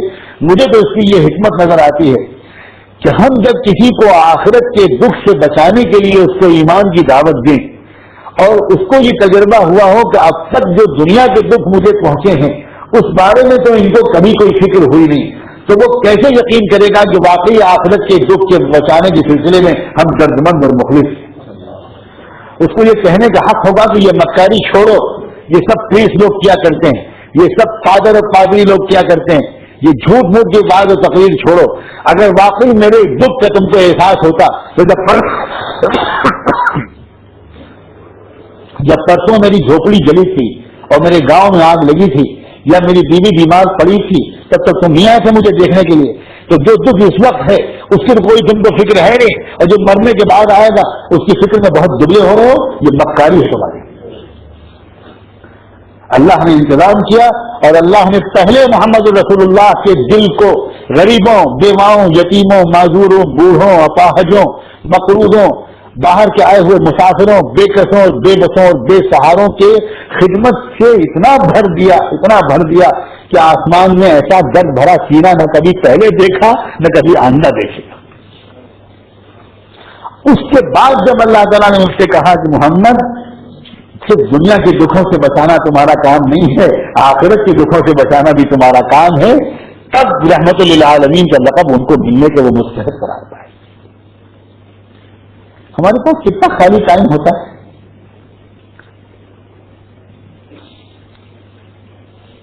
کتنا خالی ٹائم ہمارے پاس ہوتا ہے، کتنے دن ہمارے پاس ہفتے میں ہوتے ہیں. ہم بہت کچھ منظم کر سکتے ہیں. اور یہ جو احساس اور خیال ہے کہ پہلے دعوت کی ٹریننگ لی جائے، ورکشاپ ہوں، 6 مہینے لوگ بائبل پڑھیں اور یہ کریں اور وہ کریں، جب لوگ دعوت دینا شروع کریں. بھائی لوگوں، میں تو اس لمبے چوڑے فلسفے کا قائل نہیں ہوں. میں تو میری تربیت تو ہوئی ہے میوات کی تبلیغی جماعتوں میں. لبنان میں جو پہلی جماعت گئی ہے حضرت مولانا عیسی صاحب نے کہ بیروت جماعت بھیجی، خالص میواتیوں کی، کوئی عربی بولنے والا نہیں. اور میواتی رونے لگے کہ ہم کو تو اردو بھی نہیں بولی جاتی، ہم کو کہاں بھیج رہے ہیں. تو ان سے کہا کہ تم 2 لفظ رکھ لو، 2 لفظ بس رکھ لو. نبی کا نام تو جانتے ہی ہو تم، نبی نبی نبی جانتے ہو. بستان نار، بستان نار، بس جاؤ. کس طرح اس داعی نے اس شخص جماعت کو بھیجا تھا کہ مجھے خود سنایا ناجی موسیٰ نے کہ جب وہاں پہنچے ہیں تو کچھ سمجھ نہیں آتا کہ کیا کریں، لوگوں سے کیا بات کریں. تو رو دھو کر خوب دعا کر کے باہر نکلے اور سوچا کہ بس یہی لفظ رٹے ہوئے تھے، یہی لفظ رٹے ہوئے تھے. تو جو ملتا تو دکان پر، سڑک پر، کہیں کسی اسٹینڈ پر، بس اسٹینڈ پر اس سے کیسے تو خالی اتنا کہتے نبی بستان نار، نبی بستان نار، نبی بستان نار. تو لوگ سمجھے، کوئی سمجھا پاگل ہیں، کوئی سمجھے معذور ہیں، کوئی سمجھے کچھ بغیر ہیں، فقیر ہیں، کیا ہے. کوئی ایک مل گیا ہند پاک کا کوئی آدمی، اس نے کہا کہ کیا بات ہے، آپ لوگ کہاں سے آئے، کیا کرنا چاہتے ہیں. تو انہوں نے اپنا درد دل اس کے سامنے رکھا، کچھ بتایا اور کہا کہ ہم کو تو خالی اتنا کہا ہے کہ وہاں جا کے یہ کہہ دینا کہ نبی کے باغ میں آگ لگ گئی ہے، نبی بستان نار، نبی بستان نار. بس ہم کو اتنا آتا ہے اور کچھ نہیں آتا. پہلی جماعت لبنان سے ہندوستان جو نکل کر آئی وہ نبی بستان نار والی دعوت کی بنیاد پر آئی. درد تو ہو، غم تو ہو، اندر سے کڑھن تو ہو کہ اللہ اس ملک میں ہم کھا پی رہے ہیں اور ایسے آرام سے رہ رہے ہیں کہ اللہ تعالیٰ بس شکر کی توفیق عطا فرمائے. ہم کو بھی اس ملک کا حق تو ادا کرنا چاہیے. کہاں سے شروع کریں؟ میں نے ایک اشارہ کیا ہے تو آپ بہتر طریقے سے سمجھ سکتے ہیں. کتنے ہیلنگ چیریٹیز آپ کھول سکتے ہیں، چیریٹی کے جتنے کام کر سکتے ہیں، اس طرح کتنے ضعیفوں اور لوگوں تک پہنچ سکتے ہیں. یہاں تو وہ امکانات ہیں جس کو ہم وہاں سوچ بھی نہیں سکتے. یہاں تو ہاسپٹل میں خود آپ بلائے جاتے ہیں، یہاں تو جیل میں خود آپ امپلائی رکھے جاتے ہیں ان کاموں کے لیے. یہاں طرح طرح کی سہولتیں حاصل ہیں. اللہ تعالیٰ کوتاہیوں سے بچا لے اور وہ بصیرت عطا فرما دے. اور جو میں نے پہلی بات عرض کی تھی میں اس پر بہت زور دوں گا. میں نے ایک تو زکوٰۃ کے اجتماعی نظام کے بارے میں بات عرض کی اور ایک اس مزاج کے بارے میں بات عرض کی کہ مزاج ولی اللہ کو اپنانے کی ضرورت ہے. مزاج ولی اللہ کو اپنانے کی ضرورت ہے. کسی طرح اس مسئلے پر غور کیجیے کہ یہ اشارات سے ہم کہاں تک اس کو ہم لے جا سکتے ہیں.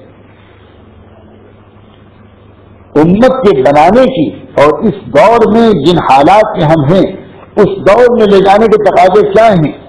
لکل فن الرجال و لکل مقام مقال.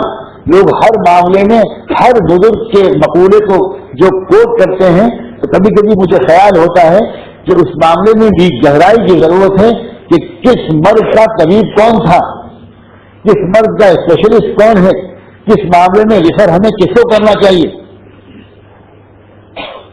عارف باللہ حضرت غافوری رحمۃ اللہ علیہ کی مجلس عجیب و غریب مجلس ہوا کرتی تھی. اس میں بہت سے لوگوں کی کتابیں پڑھی جاتی، بہت سے لوگوں کی تقریریں مجلس میں سنی جاتی تھی. بڑا عجیب، وہ تو بہت ہی وسعت تھی وہاں پہ. وہ تو اگر میں آپ کو سناؤں نام لے کر تو آپ میں سے بہت لوگوں کو تو شک ہوگا کہ یہ کیسے ہو سکتا ہے جو ان کے ہاں یہ سب تذکرے، یہ سب گفتگو. لیکن عجیب دور تھا. مجلس حرار والے اپنی کارگزاری آ کر بیان کرتے تھے. عطا اللہ شاہ بخاری رحمۃ اللہ علیہ کی تقریریں وہاں سنی جاتی تھی اور محمد علی جناح کے فیصلوں پر وہاں پر غور ہوتا تھا. حضرت مدینہ رضی اللہ عنہ مرقدہ اور جمعیت علماء ہند کے میں جو کچھ ہوتا تھا وہ تو ظاہر ہے کہ راتوں میں مشورہ اس کا ہوتا ہی تھا. وہاں ایک رسالے میں مضمون چھپا سید ابو الاعلیٰ مودودی صاحب کا. وہ مضمون بھی پڑھا جا رہا تھا. اکثر سنتے تھے حضرت اس دور میں تو اس کا وہ مضمون بھی پڑھا جا رہا ہے. ایک صاحب نے حضرت غافوری سے عرض کیا کہ حضرت ان کو بڑی شکایت ہے علماء دیوبند سے کہ یہ بڑے اکابر پرست ہوتے ہیں.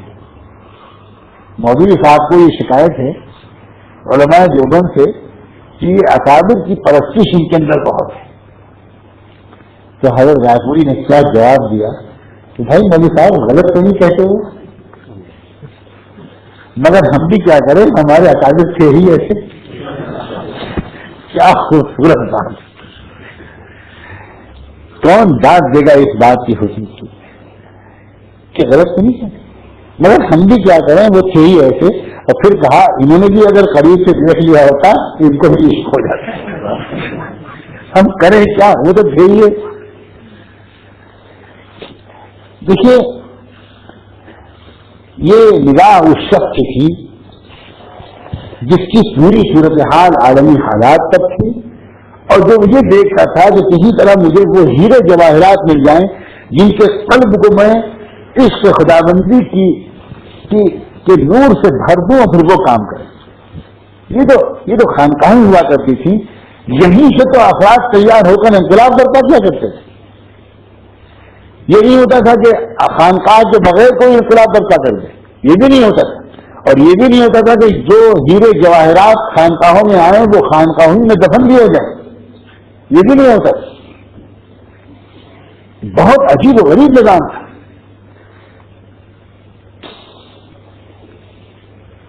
ہمارے حضرت والد ماجد حضرت مولانا علی رحمۃ اللہ علیہ کا جو ذوق تھا اس میں وسعت تھی، اس میں کشادگی تھی. اور عام ذوق کچھ اور ہوتا ہے، اس سے اس کی تشریح نہ کروائیے تو اچھا ہے. میں ذرا صحیح سالم واپس چلا جاؤں. تو اس دونوں کے بارے میں حضرت رائے پوری کے کان بھرنے شروع کیے کچھ لوگوں نے کہ حضرت یہ آپ کے پاس آتے ہیں اور آپ کے بنتے ہیں یا آپ کے ہیں نہیں، یہ تو سب ایسے ہی لوگ ہیں. ایک خاص لقب جو عام طور پر نوازا جاتا ہے جس کو سب سے پہلے وہ لقب ان دونوں کو بھی ملا. تو حضرت رائے پوری نے سکوت اختیار کیا. حضرت رائے پوری رضی اللہ عنہ کے بھتیجے حضرت مفتی جمیل صاحب ان کے خادم خاص تھے، کئی دن تک خلوتوں میں سنتے رہے. تو انہوں نے ان دونوں بزرگوں سے کہا کہ آپ دونوں حضرات حضرت رائے پوری سے اپنے معاملے کو صاف کریں، کیونکہ حضرت بھی تو انسان ہے. جب مسلسل ان سے کچھ کہا جائے گا تو ہو سکتا ہے کہ ان کے قلب میں کچھ تعصب و تکبر پیدا ہو جائے اور اس سے نقصان پہنچ جائے گا. تو یہ دونوں بے چین ہیں، ان کی تو کل دنیا اور کل کائنات نہیں تھی، یہ تو جیتے تھے اسی محبت کے سہارے. تو یہ دونوں گئے اور ان دونوں نے تنہائی میں خلوت میں وقت مانگ کر حضرت سے اور کیا کہ حضرت جو بھی غلطی ہم سے ہو برسر مجلس تنبیہ فرما دیں یا تنہائی میں اصلاح فرما دیں، لیکن للہ ہمیں اپنی غلامی سے محروم نہ فرمائیں. بہت دور سے آئے ہیں اور بہت دیر سے آئے ہیں. تو حضرت پر عجیب کیسی تعریف ہو گئی. دونوں کو لپٹایا، بہت دیر تک لپٹائے رکھا، پیشانیوں کو بوسہ دیا اور اس وقت کچھ نہیں بولے. اس کے بعد مجلس سے جب وقت آیا تو اپنی مجلس میں حضرت بولتے بہت کم تھے، بہت کم بولتے تھے. اس دن گفتگو شروع فرمائی اور گفتگو کرتے کرتے کرتے عجیب جلال کے انداز میں پہنچے. دائیں طرف حضرت والد مالک کو بٹھایا تھا، بائیں طرف حضرت مولانا کو بٹھایا تھا اور اس کے بعد یہ فرمایا کہ دیکھو تم سب گواہ رہنا، تم بھی گواہ رہنا، نام لے کو تم بھی گواہ رہنا، تم بھی گواہ رہنا، تم بھی گواہ رہنا، تم بھی گواہ رہنا. اور اپنے مسلح کو چھوا اور کہا کہ شاید تم کو بھی موقع ملے، اللہ تو حق بے جان سے بھی، تم بھی گواہ رہنا. اپنی تصویر سے کہا کہ تم بھی گواہ رہنا. اللہ رب العزت عبد القادر سے پوچھے گا کہ دنیا میں اتنی زندگی دے سے کیا لے کر آئے ہو، تو میں انہی دونوں کو پیش کروں گا کہ اللہ میرے پاس اور کچھ نہیں ہے، ان دونوں کو لے کر آیا. یہ ہوتے ہیں اللہ والے. یہ بھی میں بہت اہم بات عرض کرنا چاہتا ہوں، جس میں آپ سے زیادہ میں اپنے کو مخاطب بناتا ہوں کہ جب تک ان اللہ والوں میں سے کسی کی جوتیاں نہیں سیدھی کی جائیں گی اور کسی کی صحبت نہیں اختیار کی جائے گی، کسی کا دامن نہیں تھاما جائے گا اور سند کو متصل نہیں کیا جائے گا، اور جب تک باقاعدہ کسی کی اطاعت نہیں کی جائے گی، مجھے نہیں لگتا کہ ہم اپنے امراض ظاہری اور باطنی سے اس دور میں اپنے کو بچا پائیں. بالکل نہیں بچا. چاہے جتنے جدید تقاضوں کا ادراک ہو، چاہے کتنا تحریکی ذہن ہو، چاہے جتنے ماڈرن قسم کے خیالات ہوں، لیکن تھامنا پڑے گا کسی اللہ والے کا دامن. نہ پوچھ ان خرقہ پوشوں کی ارادت ہو تو دیکھ ان کو، نہ پوچھ ان خرقہ پوشوں کی ارادت ہو تو دیکھ ان کو، یدے بیضا چھپائے بیٹھے ہیں اپنی آستینوں. دنیا میں بہت سے ذہین لوگ پیدا ہوئے، لیکن جس ذہین شخص نے اتباع نہیں کی اس نے نیا فتنہ کھڑا کر دیا. فتنے کم عقل لوگ نہیں کھڑا کیا کرتے، فتنے تو ذہین ہی لوگ کھڑے کیا کرتے ہیں، لیکن ذہین لوگوں کے لیے اتباع مشکل ہوتا ہے. اور اسی لیے فتنوں کے دور کی ایک تعبیر اللہ کے رسول نے یہ بھی کی تھی کہ اعجاب کل ذی رأی برأیہ. یعنی عجیب بات ہے، کل ذی رأی، یعنی اس کا مطلب یہ ہوا کہ صاحب رائے جو جمن بلاتی ہے، بدھو ہے بیچارہ، وہ اپنی رائے پر اگر اس کا کوئی ذکر ہی کیا، صاحب رائے بھی اگر اپنی ہی رائے پر بھروسہ کرنے لگا اور اس نے استشارہ اور استخارے کا راستہ چھوڑا اور اتباع کا راستہ چھوڑا تو یہ جائے گا غلط راستے پر جا کر رہے گا. اس لیے اتباع کا راستے میں سلامتی. میں نے کل بھی بہت کھل کر یہ بات وہاں پر عرض کی تھی. IMWS کی محفل میں ان کے ذمہ داروں سے الگ بند کمرے میں بھی کہا تھا، کھلے ہوئے اجلاس میں بھی کہا تھا کہ لوگوں اپنے اکابر کا اتباع کے بغیر کام نہیں کر سکتا۔ اکابر سے میں درخواست کروں گا بہت غلطیوں کو معاف کیجیے، بہت فاصلوں کو گھٹائیے، قریب کیجیے، کام لیجیے۔ ہمارے سامنے نظیریں موجود ہیں اکابر کی، ان لوگوں نے کن لوگوں سے کام لیا تھا۔ کام کا میدان اگر وسیع ہوتا ہے تو برداشت کا دائرہ بھی بڑھ جاتا ہے۔ حضرت شیخ الہند رحمۃ اللہ علیہ جس مہم پر نکلے تھے اس کی تفصیلات خود جانیے، خود پڑھیے کہ کیا تھا۔ ترکی کے وزیر دفاع سے ان کی ملاقات مدینہ منورہ میں طے تھی، اور پورا کیا منصوبہ تھا کہ ظاہر ہے کہ یہ اس قسم کے لوگ کیا دینی اعتبار سے اس معیار پر تھے، لیکن دینی اعتبار سے اس معیار پر جو لوگ نہیں ہوں ان سے بھی اگر آپ کام نہیں لیں گے تو ان کو مزید دین سے دور ہی کر دیں گے اور دور ہی چلے جائیں گے۔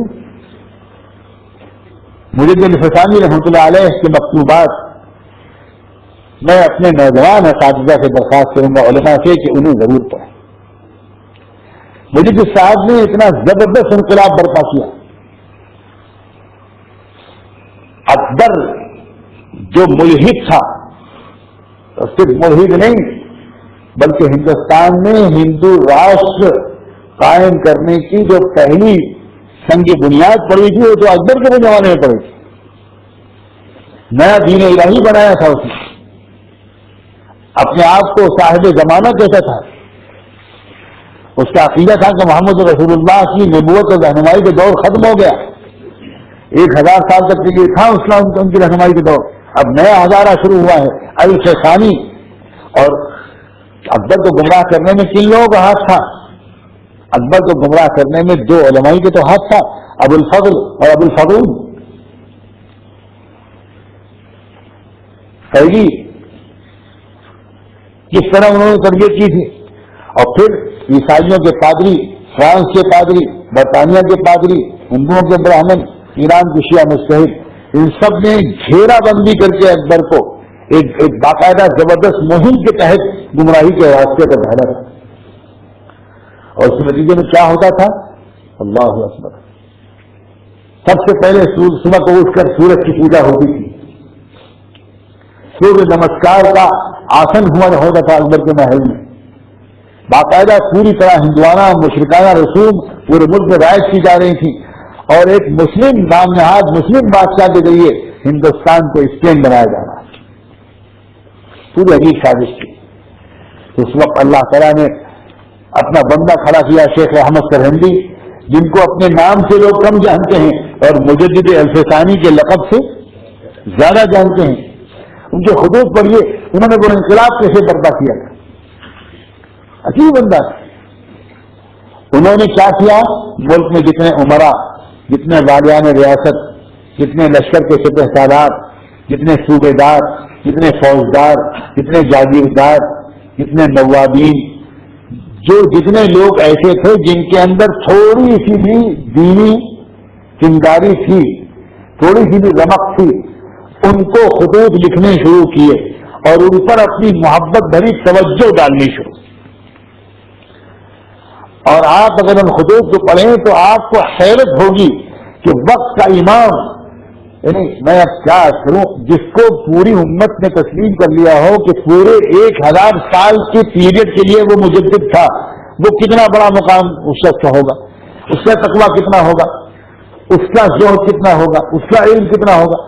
لیکن والیان ریاست، عمرا، جاگیردار، صوبے دار، زمیندار، نواب، فوجی، سپہ سالار، ان سب کے نام خطوط لکھتے ہیں، اور خطوط میں کسی کو کیا لقب، کسی کو کیا لقب، کسی کو رئیس المجاہدین، کسی کو سید الغزات، ایدک اللہ بنصرہ، کسی کو نور چشم ماں، کسی کو مخدوم زادہ ماں، اس طرح کا لقب لکھا۔ اتنا اونچا شخص اور دنیا داروں سے اس طرح خطاب کر رہے ہیں، ان کو خرید کر رہے ہیں، اور ان کو لکھ لکھ کر کہ بھائی ذرا فکر کریں کیا ہو رہا ہے ملک میں، کس طرح شاعر کفر کی سربلندی میں فیصلے ہو رہے ہیں جہانگیر کے دور میں، اور شاعر اسلام پست ہوتے جا رہے ہیں۔ کم سے کم اپنی ریاست میں آپ فکر کریں، اپنے جس لشکر کے آپ امیر ہیں اس کا خیال رکھیں، جس صوبے کے آپ صوبے دار ہیں اس کا خیال رکھیں، وغیرہ وغیرہ۔ میں کیا کہنا چاہتا ہوں؟ یہ کہنا چاہتا ہوں کہ انہوں نے اپنی سطح سے نیچے اتر کر دنیا دار لوگوں کی صلاحیتوں سے کام لیا. تب کیا ہوا؟ اسی تخت پر کون شخص جانشین ہوا؟ وہ اورنگزیب جس کو ہندوستان کے محقق مورخین نے خامس الخلفاء الراشدین قرار دیا. خامس الخلفاء الراشدین کہ وہ شخص جو اتنی گریٹر انڈیا کا بادشاہ تھا، اتنا عظیم اور وسیع اقتدار کسی کے دور میں نہیں ہوا جتنا کہ اورنگزیب کے دور میں، مگر وہ شخص خزانے شاہی سے ایک نیا پیسہ لے کر اپنے اوپر خرچ نہیں کرتا تھا، ٹوپیاں سی کر اس کی روٹی کھایا کرتا تھا. میں نے ایک مرتبہ ہندوستان کے سابق وزیر اعظم کے سامنے اور موجودہ وزیر داخلہ کے سامنے ایک تقریر کی تھی جس میں بہت سے سیاسی لیڈران تھے. میں نے کہا تھا پروپیگنڈا ہوتا ہے کہ مسلم بادشاہ لٹیرے تھے اور مسلم بادشاہ عیاش تھے. کیا ہمارے اتنے بڑے بڑے لیڈرس کی بھی تاریخ نہیں پڑی؟ کیا اس پورے ملک میں کوئی ایک لیڈر ایسا تلاش کیا جا سکتا ہے جس نے سرکاری خزانے سے کچھ پیسہ لینے کے بجائے اگر اس نے اپنی کچھ مزدوری کر کے پیٹ پالا ہو؟ یہ سلام ہو اورنگزیب کی روح پر کہ 25 سال تک اس شخص نے ہندوستان پر حکومت کی مگر اس شخص نے ایک بھی پیسہ سرکاری خزانے سے نہیں دیا. یہ کسی کوشش سے ہوا تھا؟ اس حکمت سے ہوا تھا. پھر آپ شاہ ولی اللہ تعالی کے خطوط پڑھیے، شاہ صاحب کے سیاسی خطوط چھپے ہوئے موجود ہیں. مگر کیا میں آپ سے شکایت کر سکتا ہوں کہ آپ کے کتب خانے سجے ہوئے تو بہت ہوتے ہیں مگر اس میں سے کتنی کتابیں آپ نے پڑھی ہیں یہ میں آپ سے پوچھنے کی ضرورت نہیں کر پاؤں گا، اس لیے کہ 7 قسم کے جوس پی لیں گے تو پھر نیند زیادہ آئے گی، پھر کتاب کہاں پر؟ کیا خوبصورت کتب خانے ہیں آپ کے. میں امام غزالی کے پاس تھا اور میں امام راضی کے پاس تھا. اللہ اکبر، مگر پڑھنے کی فرصت مجھے تو ابھی تک ملاقات نہیں ہوئی ایسے لوگوں سے، ہو سکتا ہے لوگ.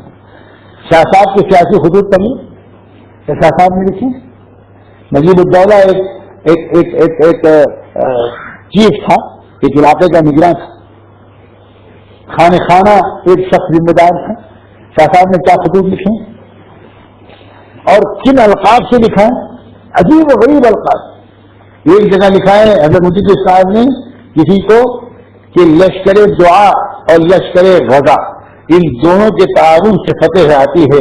یہ فقیر لشکر دعا پہ جمع بیٹھا ہے اور جناب کے بارے میں کاتب تقدیر نے یہ لکھا ہوا ہے کہ جناب کے ہاتھ میں لشکر غزہ کی قیادت آئے گی.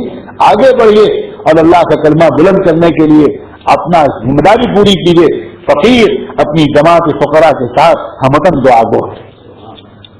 امت کے اولیاء اللہ کا، امت کے علماء کا دنیا داروں سے رابطہ جب تک ٹھیک نہیں ہوگا اس دور میں ہم اپنی منزل تک نہیں پہنچ پائیں گے.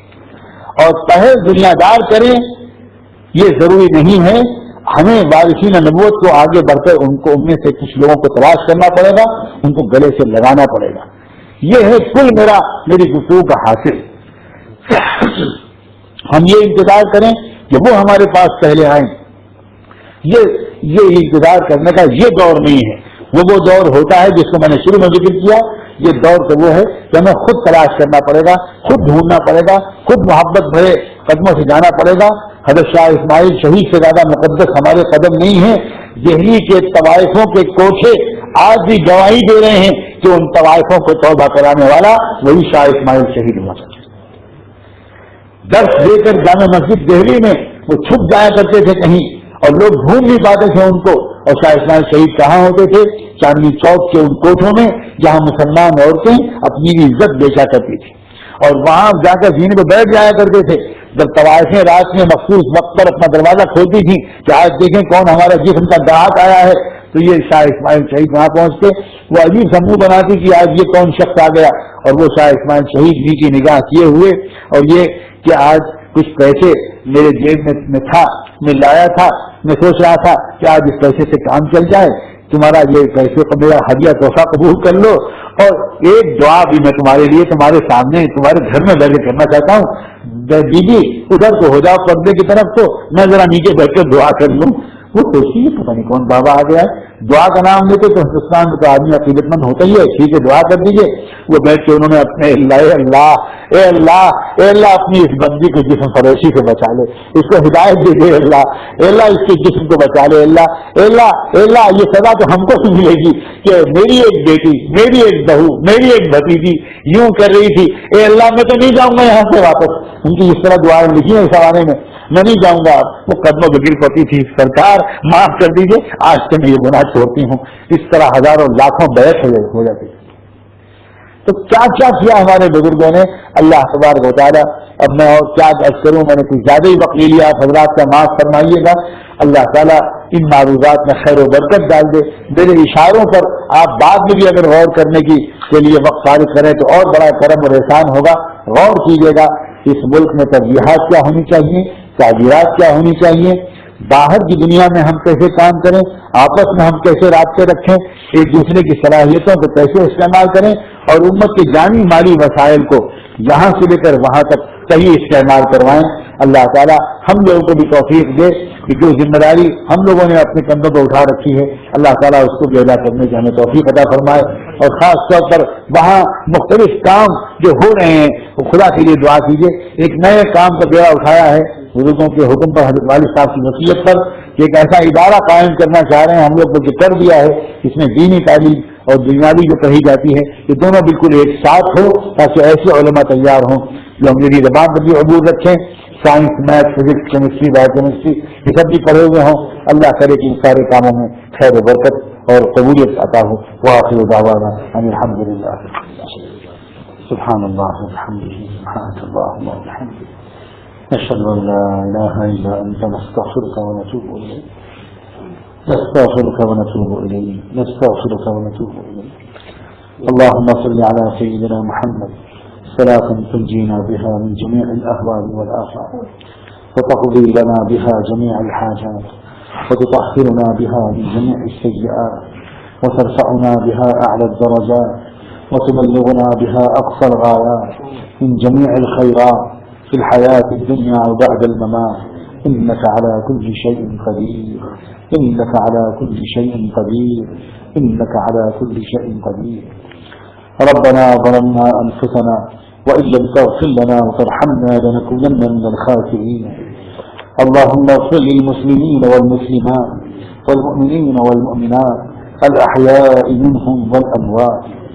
اللهم إنا نسألك علما نافعا وقلبا خاشعا وعملا صالحا متقبلا ورزقا واسعا حلالا طيبا وشفاء من كل داء. اللهم إنا نعوذ بك من علم لا ينفع, ومن قلب لا يخشع, ومن نفس لا تشبع, ومن دعوة لا يستجاب لها. اللهم علمنا ما ينفعنا وانفعنا بما علمتنا. اللهم علمنا ما ينفعنا وانفعنا بما علمتنا.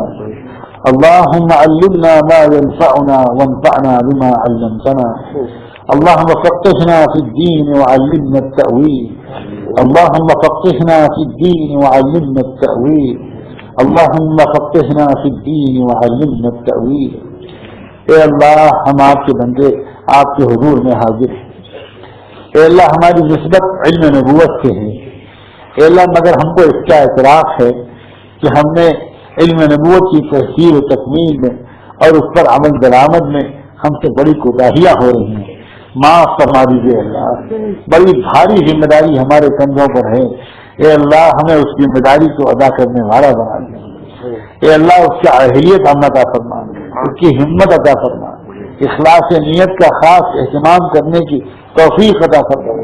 شہرت طلبی سے بچا لے, حب مال اور حب جاہ سے ہم کو چاروں طرف سے اپنی حفاظت میں لے لے. اللہ تواضع اور انکسار عطا فرمائیے, حقیقت پسندی عطا فرمائیے, تدبر عطا فرمائیے, دور اندیشی عطا فرمائیے, گہری سمجھ عطا فرمائیے, زمانے کے تقاضوں کا ادراک اور اکابر و اسلاف کا اتباع. اے اللہ یہ دونوں ہمیں عطا فرما دیے. اے اللہ یہ دونوں عطا فرما دیے. اے اللہ اپنے کرم سے اے اللہ ہم سب کو اپنے اپنے ملکوں میں, اپنے اپنے علاقوں میں اے اللہ 24 گھنٹے ایک فکر کا ہم پر غلبہ نصیب فرما. اے اللہ ہم سے اپنے دین کا کام لے لیجیے. اے اللہ ہم سے اپنے دین کا کام لے لیجیے، اے اللہ اے اللہ اے اللہ آپ کے یہ بندے جو اللہ اہل علم ہیں، اہل ذکر ہیں، اور نہ جانے کیسی کیسی نسبتیں ان کو حاصل ہیں، اے اللہ اپنے کرم سے آپ نے ان کو اس ملک کا قیام نصیب فرمایا ہے، اے اللہ اس ملک کو، اے اللہ اس ملک کے دل والوں کو، اس ملک کے باشندوں کا دل جیت لینے کی حکمت عطا فرمائے، اے اللہ حکمت عطا فرمائے، اے اللہ ہمت عطا فرمائے، خوب رابطے بڑھائیں، نفرتوں کا جواب محبت سے دیں، نفرتوں کا جواب محبت سے دیں، غلط فہمیاں دور کریں، دشمن کو دوست بنائیں نہ کہ دوست کو دشمن، اے اللہ یہ تو ان لوگوں میں سے ہم سب کو بنا دیجیے جن کے بارے میں آپ نے قرآن میں کہا ہے وما یلقاها الا الذین صبروا وما یلقاها الا ذو حظ عظیم، اے اللہ ہم کو الذین صبروا میں سے بنا دیجیے اور ہم کو ذو حظ عظیم بنا دیجیے، ہم کو ذو حظ عظیم بنا دیجیے، ہم کو ذو حظ عظیم بنا دیجیے، اے اللہ آپ کے دین کی خدمت کے جتنے بھی شعبے ہیں اے اللہ ان تمام شعبوں میں آپس میں تقارب اور تعاون اور تعارف کی فضا کو قائم کروا دیجیے، اے اللہ تباغض تحاسد سے بچا لیجیے، اے اللہ تجسس سے بچا لیجیے، الزام تراشیوں سے بچا لیجیے، آپس کی پھوٹ سے بچا لیجیے، ہمارے دلوں میں الفت و محبت پیدا فرما، الفت و محبت پیدا فرما، اے اللہ اپنے کرم سے ہماری دعاؤں کو قبول فرما لیجیے، اس نشست کو مفید بنا دیجیے، اس نشست کو مفید بنا دیجیے اور اس سے قبول بنا کر دیجیے، اور اللہ ہم سب کو جنت میں جمع فرما دیجیے گا، ہم سب کو جنت میں جمع فرما دیجیے گا، اے اللہ وہی آخری منزل ہے، وہی اصل مقصود ہے، وہی ٹھکانہ بنا دیجیے، اللہ دوزخ کی آگ سے بچا لیجیے، اپنے غضب سے بچا لیجیے، اپنی سزا سے بچا لیجیے، اے اللہ اپنی ایک غضب بھری نگاہ سے بھی ہم کو بچائے رکھیے گا، اے اللہ اپنے کرم سے دنیا کی بھلائی بھی عطا فرما، آخرت کی بھلائی بھی عطا فرما، اور آگ کی سزا سے ہم سب کو بچا لیجیے، وصلی اللہ تعالی علی خیر خلقہ سیدنا محمد وعلی آلہ وصحبہ اجمعین برحمتک یا ارحم۔